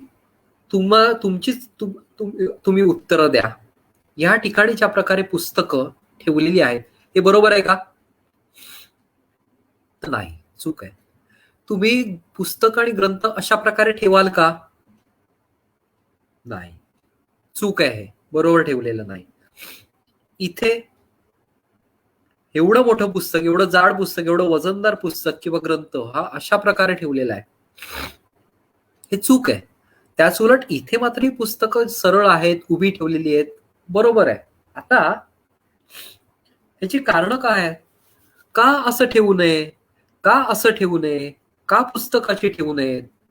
तर कारण हे आहे की अशा प्रकारे पुस्तकं ठेवल्यामुळे त्याचा डायरेक्ट परिणाम पुस्तकाच्या आणि ग्रंथाच्या बांधणीवरती होतो आणि ती लगेच विस्कळीत व्हायला लागतात.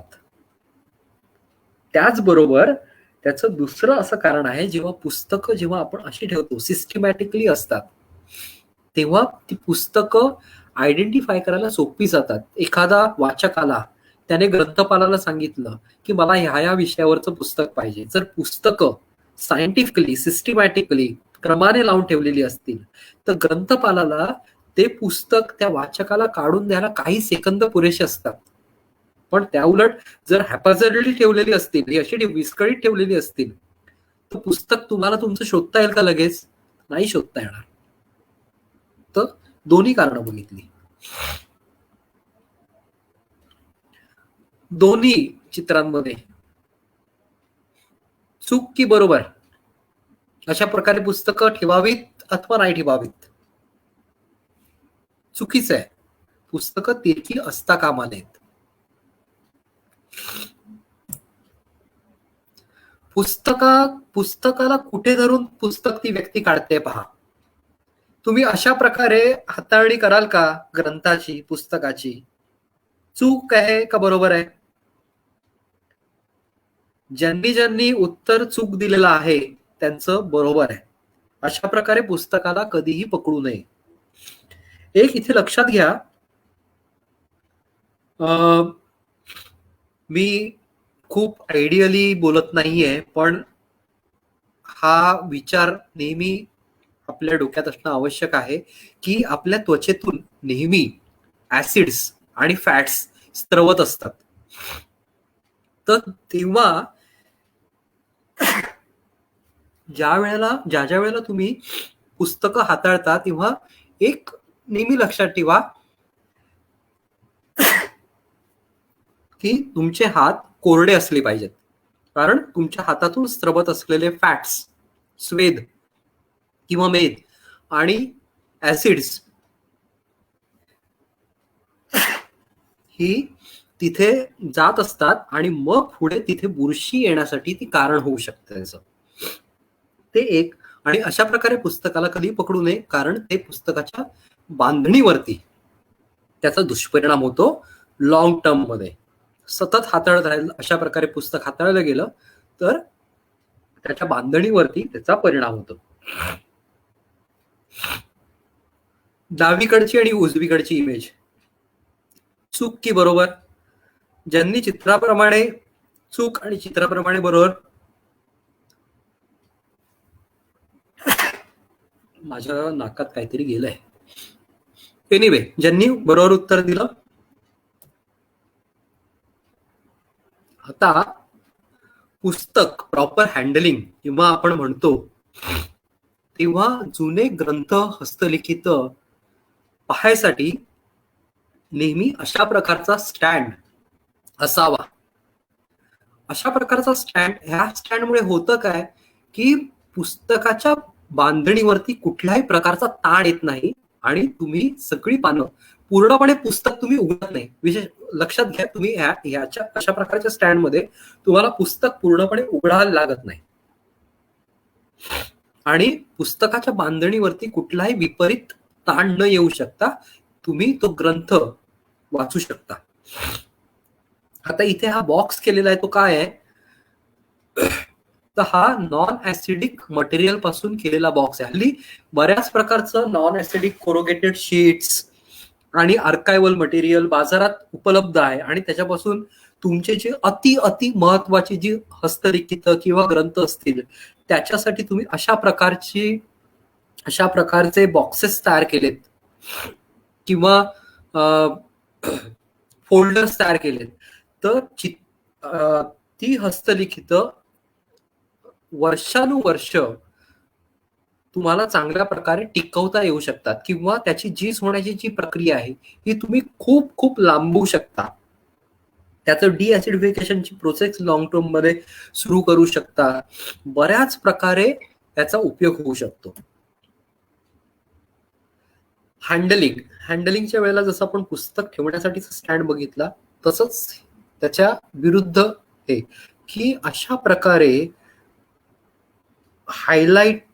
हायलाइटर वापरला जाऊ नये ह्याच्यासाठी अवेअरनेस क्रिएट करणं अतिशय महत्वाचं आहे. आणि मी समजू शकतो की ग्रंथपाल जे कोणी ग्रंथपाल हे मला ऐकत असतील, मी समजू शकतो की त्यांच्यासाठी किती कठीण जात असेल की अशा प्रकारे जागृती करणं फार कठीण असतं. पण प्रयत्न करायला हवा की हायलाइटर वापरू नये किंवा जी क्लिप मी म्हटलं ती क्लिप कधी पानांना लावू नये किंवा सेल्युटेपने पानं चिकटवू नये.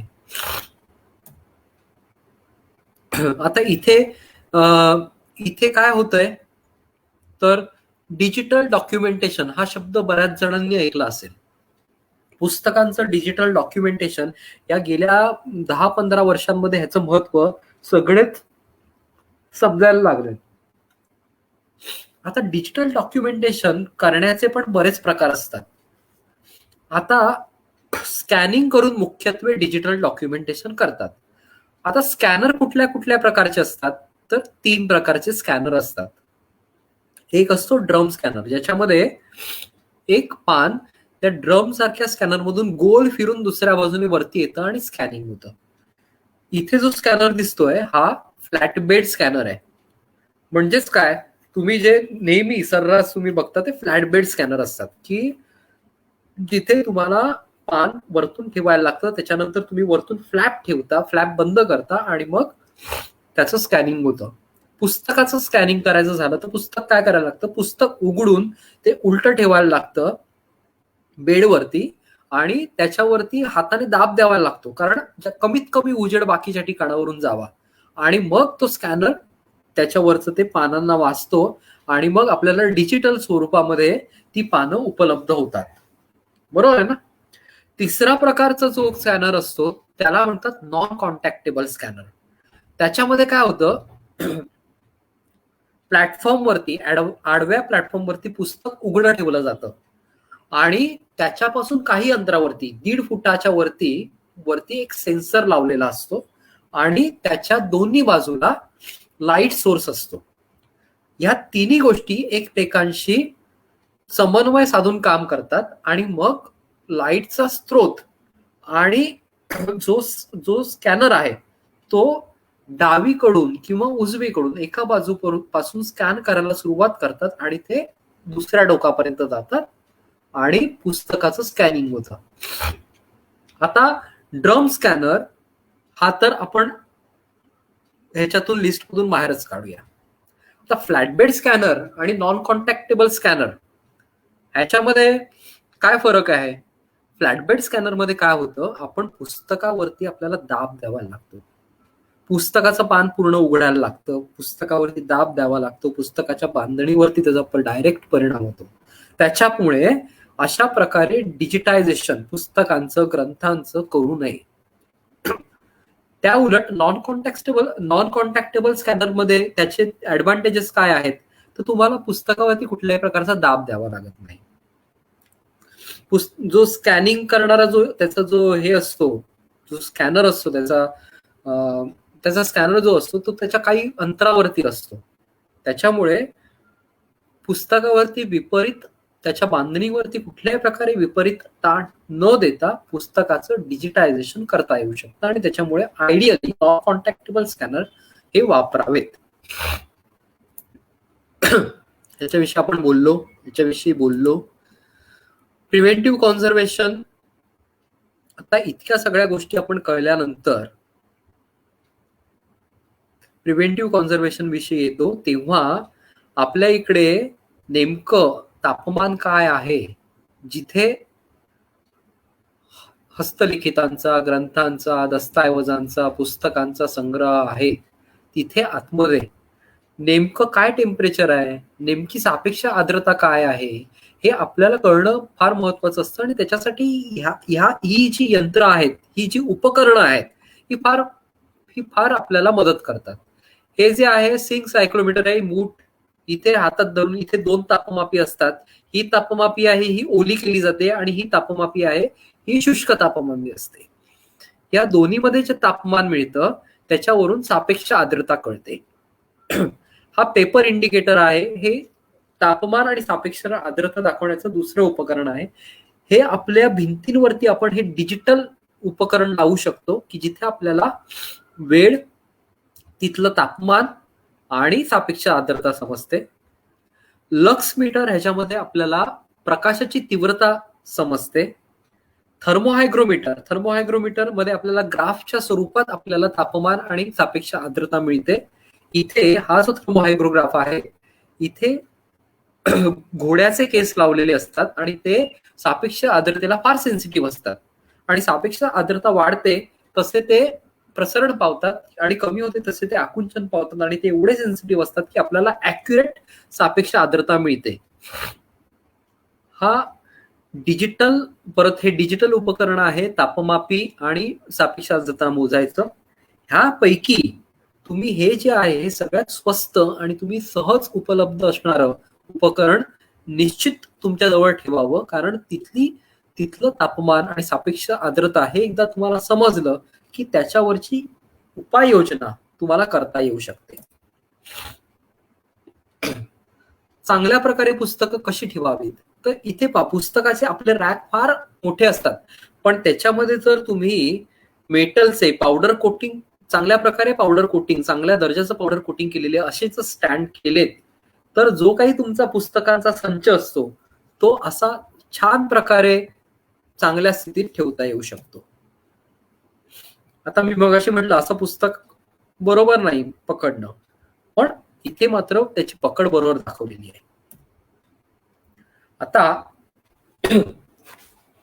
गृहीत धरा की तुमच्याकडचे ग्रंथ, पुस्तकं, समजा डिझास्टर आला, एकदम पूर आला किंवा खूप असं वरच्या मजल्यावरतून भरपूर प्रमाणात एकदम पाणी गळलं आणि सगळी पुस्तकं भिजली, तर तुम्ही प्रिव्हेंटिव्ह ऍक्शन, प्रतिबंधात्मक उपाययोजना काय कराल?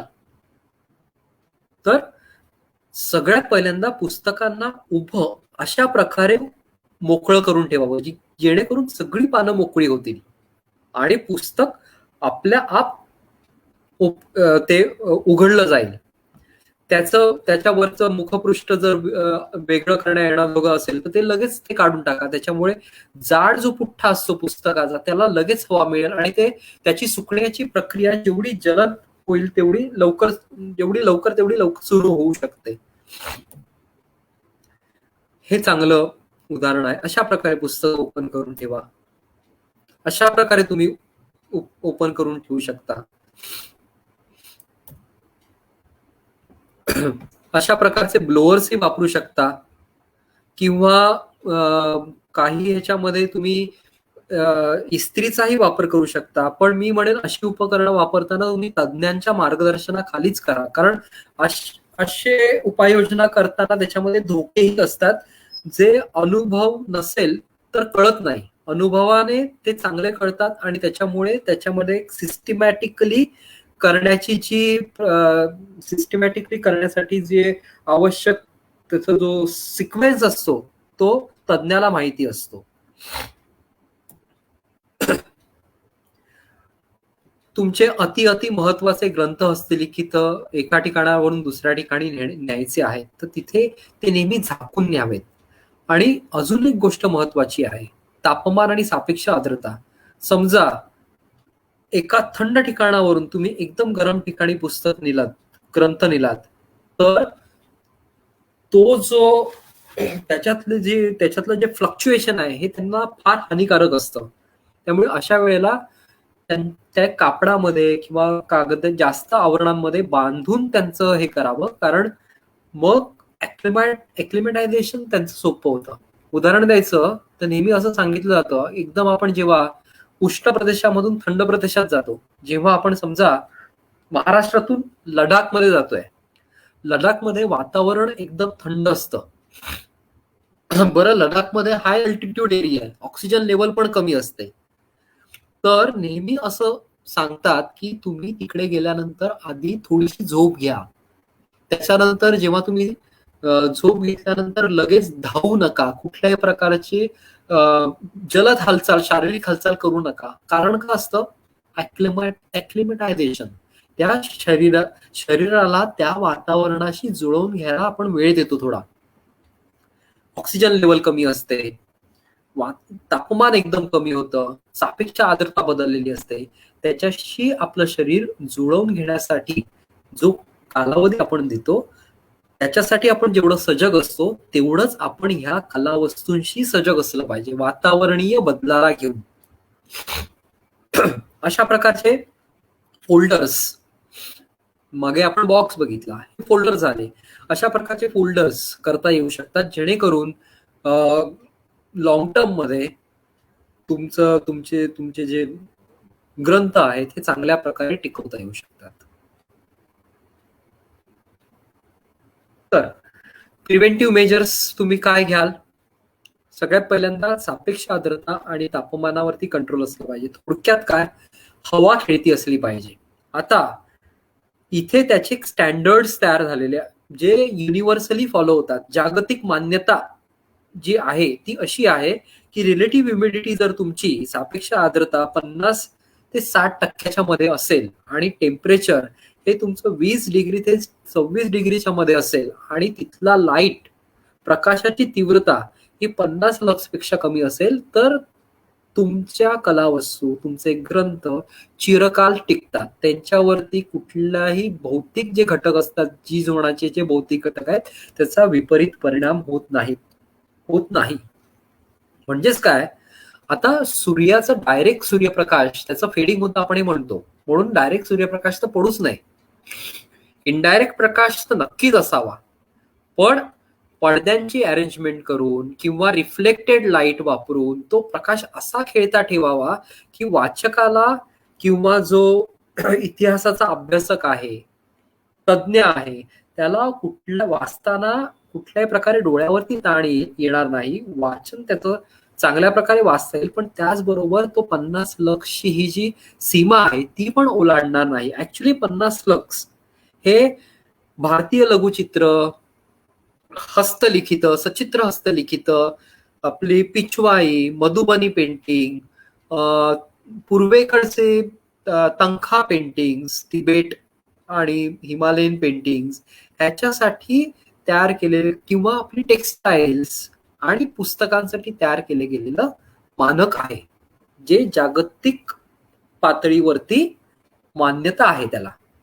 असं की इथे वाचायलाही परिणाम होत नाही आणि पुस्तकामधल्या चित्रांवरतीही आणि रंगद्रव्यांवरती त्याचा विपरीत परिणाम होणार नाही, अशा प्रकारे ठरवलं गेलेलं आहे. ह्याच्यापेक्षा अजून काय काय प्रतिबंधात्मक उपाय आपण सहजपणे योजू शकतो? हवा खेळती ठेवणं आणि आर्द्रता आणि टेम्परेचर आणि प्रकाश.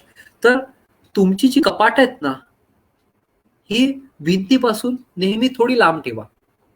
एक 4 इंच ते 6 इंच नेहमी अंतर असू द्या. त्याच्यामुळे काय होतं, जर भिंतीमध्ये सिपेज असेल तर त्याचा डायरेक्ट परिणाम होत नाही.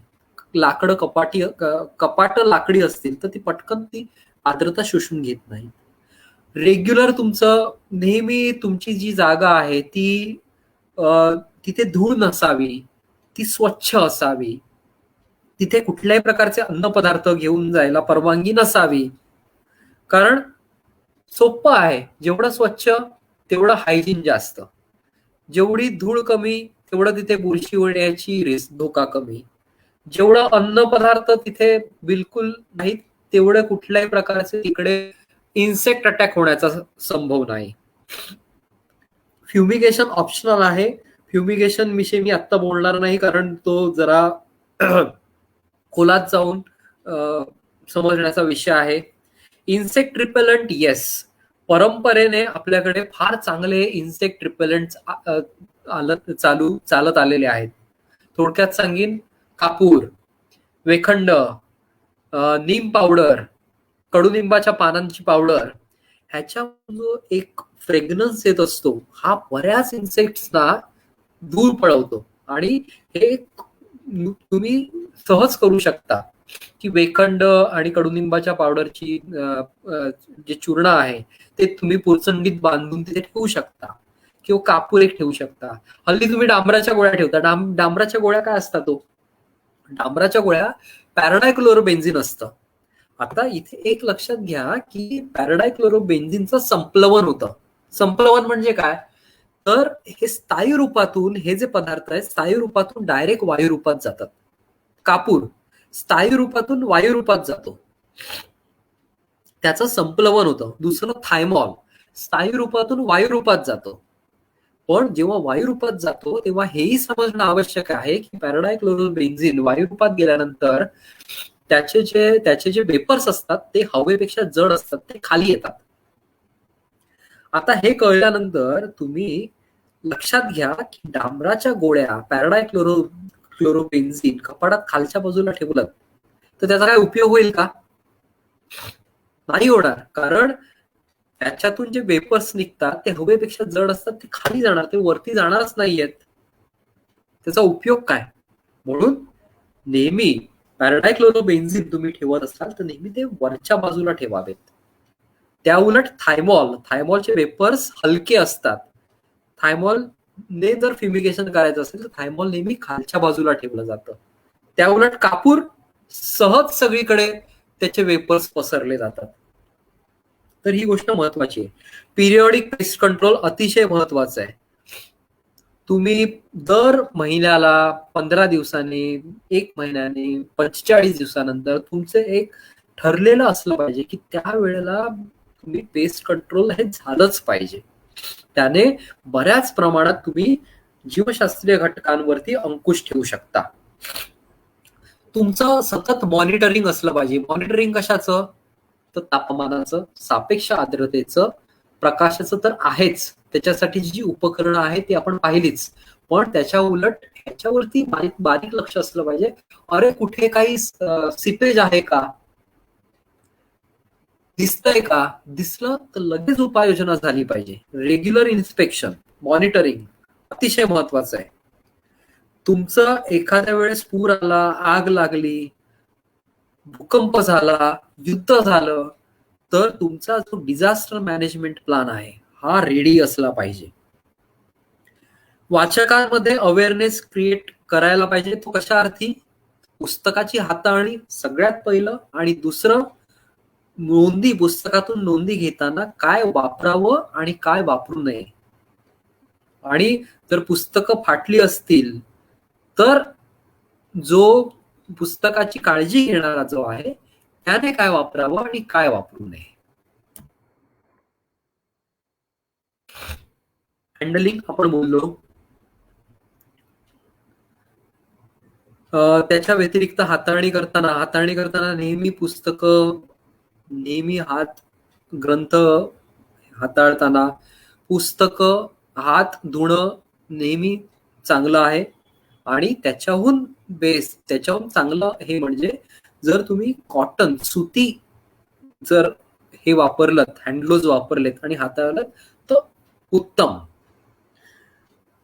अन्नपदार्थ आणि ड्रिंक्स तुमच्या कलेक्शनच्या जवळ आणू नये ह्याविषयी आपण बोललो. कंडिशन आणि स्क्रिप्ट, मला वाटतं सगळे मुद्दे आलेले आहेत. 1.5 तास झालेला आहे, 1.5 तास होऊन गेलेला आहे. मी माझं प्रेझेंटेशन आता बंद करतो आणि थोडा वेळ आपण प्रश्नोत्तरांसाठी देऊया, ते जास्त महत्वाचं आहे. हे बंद केल्यानंतर आता स्टॉप शेअरिंग.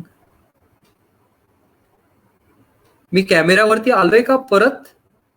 कोणी मला प्रतिक्रियेमध्ये सांगेल का? आता मला चॅटबॉक्स परत दिसायला लागलाय. मला कॅमेरा मी दिसतोय.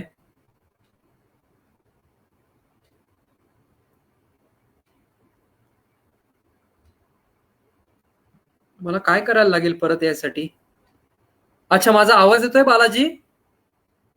आपण प्रश्नोत्तर सुरू करूया का?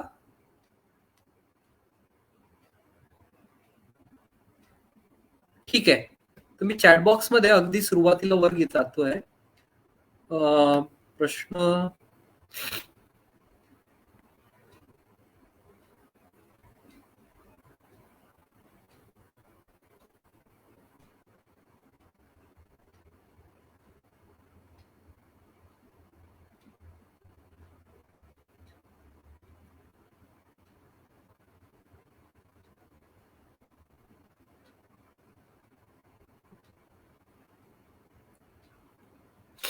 ठीक आहे. अजून तरी प्रश्न आलेला नाहीये आणि मला वाटतं वरती चूक बरोबर होय असं बरेच मला प्रतिक्रिया दिसतात. ते मला वाटतं चूक बरोबर ह्या त्या सेशन मधले असावेत. मुळातच माझं ह्या विषयावरचा जो टॉक आहे हा मी अगोदरच्या टॉक सारखा पूर्ण स्लाइड शो ओरिएंटेड नसून हा श्रोत्यांशी बोलत बोलत करण्यासारखा ठेवलेला असल्यामुळे खूपच तशा मर्यादा आल्या हे मी सांगू इच्छितो.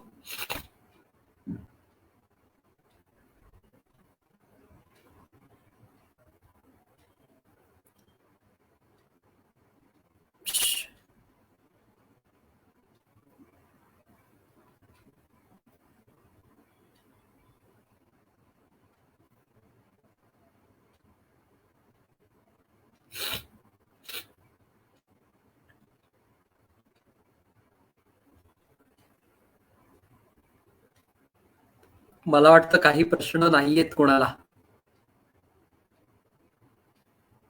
बरं, माझा प्रश्न आहे, अगदी स्पष्टपणे सांगा, एकूण आपण जे आपला जो काही आजचा संवाद झाला आज, तुम्हाला काही उपयुक्त माहिती मिळाली की नाही? आणि ती सहज सोप्या पद्धतीने तुमच्यापर्यंत पोहोचली की नाही?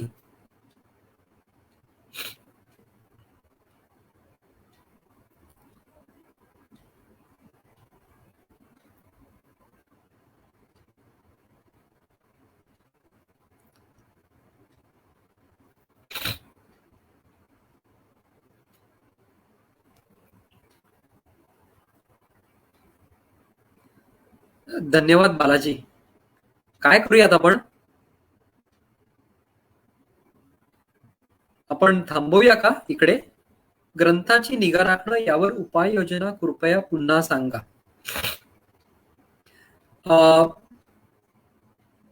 सुनंदा महाले मॅडमचा प्रश्न आहे. मी थोडक्यात मी ज्या टप्प्यांविषयी सांगितलं ते टप्पे आधी तुम्ही सर्वप्रथम लक्षात घेणं, सगळ्यांनी लक्षात घेणं महत्वाचं आहे. सगळ्यात पहिला टप्पा, तुमचा जो ग्रंथांचा जो संग्रह आहे तो काय प्रकारचा आहे याची इत्थंभूत माहिती तुम्हाला असली पाहिजे.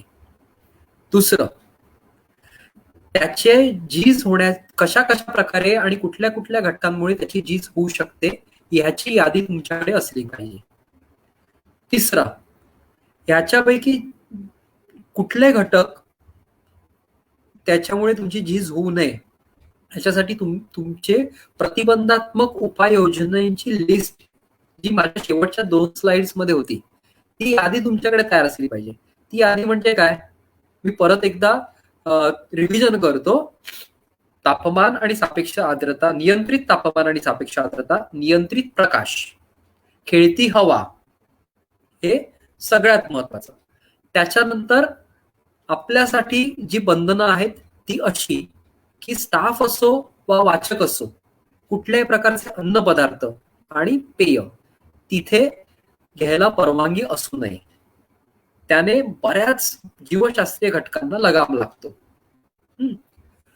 तिसरी गोष्ट, ग्रंथांची हाताळणी अतिशय महत्वाचं. ग्रंथांची योग्य प्रकारे हाताळणी झाली तर ग्रंथ टिकतात, ग्रंथांची योग्य प्रकारे हाताळणी झाली नाही तर त्याची लवकर झीज होते. अगदी सरळ गणित आहे.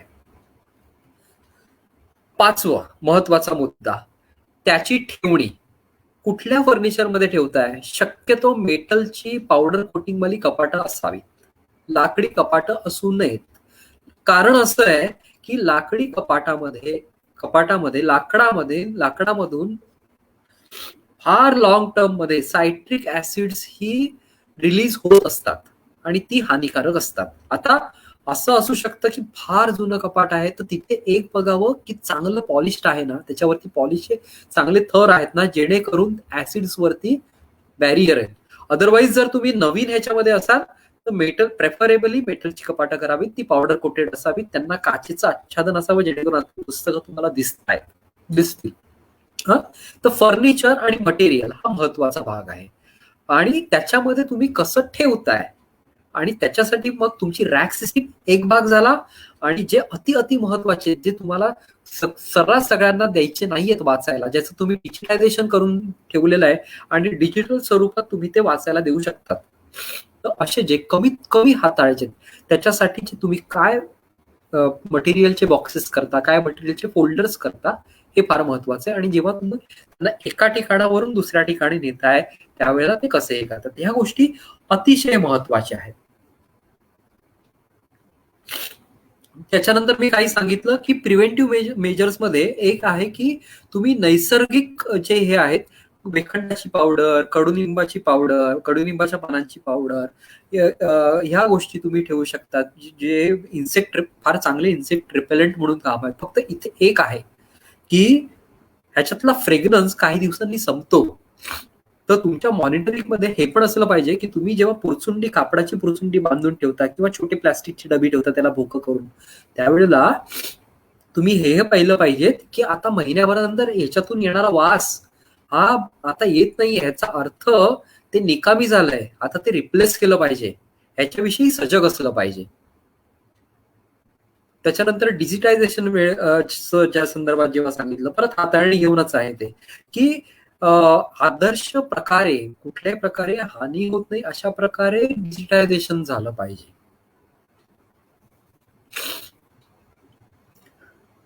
मी तुमच्या प्रश्नांचं, महाले मॅडम, तुमच्या प्रश्नांचं पूर्ण तुम्हाला उत्तर मिळालं का? की अजून काही शंका असतील तर जरूर मला चॅटमध्ये विचारा, मी सांगेन. काही राहून गेलं असेल सांगायचं तर. बोलायच्या ओघात बऱ्याच गोष्टी राहून जातात.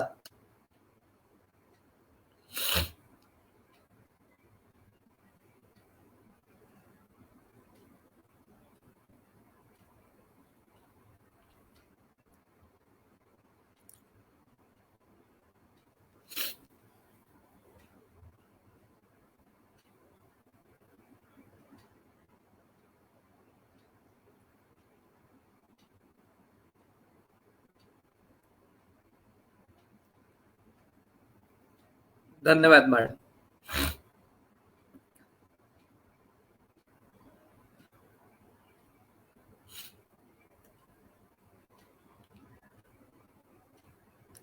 अजून काही प्रश्न?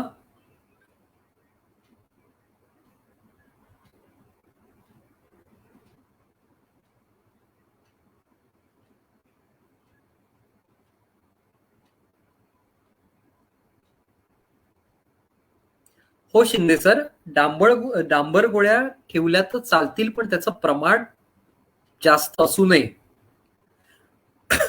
आणि मी सांगितलं हे महत्वाचं आहे, पॅराडायक्लोरोबेन्झिन, डांबर गोळ्या हे एकच साधारण त्याचं केमिकल कंपोजिशन एकच आहे. फक्त हे इथे महत्वाचं हे आहे की जेव्हा त्याचं संप्लवन होतं, स्थायू रूपातून वायू रूपात जातात, तेव्हा त्याच्या वेपर्स हवेपेक्षा जड असतात, ते वरतून खाली येतात, त्यामुळे त्या ठेवताना वरच्या भागात ठेवाव्या. एक कारण संप्लवन झाल्यानंतर वेपर्स त्याचे खाली येतात आणि मग ते सगळीकडे पसरतात आणि मगच त्याचा सकारात्मक परिणाम दिसू शकतो. दुसरं, त्याचा पुस्तकाच्या कव्हर पेजशी, ग्रंथाशी, पानांशी कुठल्याही प्रकारे डायरेक्ट त्याचा संपर्क येऊ नये. आणि त्याचं प्रमाण अत्यल्प असावं. अत्यल्प म्हणजे एवढं अत्यल्प की कपाट तुम्ही संध्याकाळी बंद केलं, तुमच्या त्या ह्याच्यामध्ये एक गोळी ठेवलेली, कपाट तुम्ही बंद केलं, दुसऱ्या दिवशी सकाळी तुम्ही आलात साधारण 9-10च्या सुमारास कपाट उघडलं तर तुम्हाला त्या डांबर गोळीचा अत्यंत मंद सुवास आला पाहिजे, मंद वास आला पाहिजे, अगदी मंद, खूप तीव्र वास नाही आला पाहिजे त्याचा, अगदी मंद असा वास येत असेल तर ते बरोबर आहे. पण बरेच जण थायमॉल फ्युमिगेशन कडे वळतात. थायमॉल फ्युमिगेशन आता आउटडेटेड झालेलं आहे, ते बॅन झालेलं आहे, कारण थायमॉलचे वेपर्स जरी सकारात्मक काम करत असतील प्रिव्हेंटिव्ह मेजर म्हणून बुरशीवरती, तरी ते मानवी शरीरासाठी फार अपायकारक आहेत.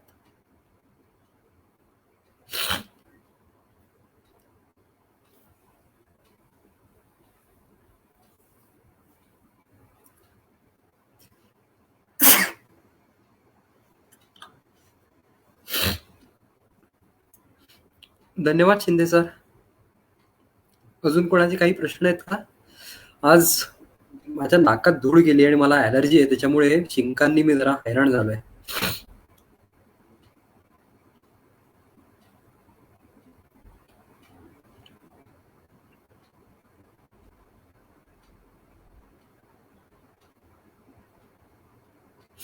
आपण थांबूया का?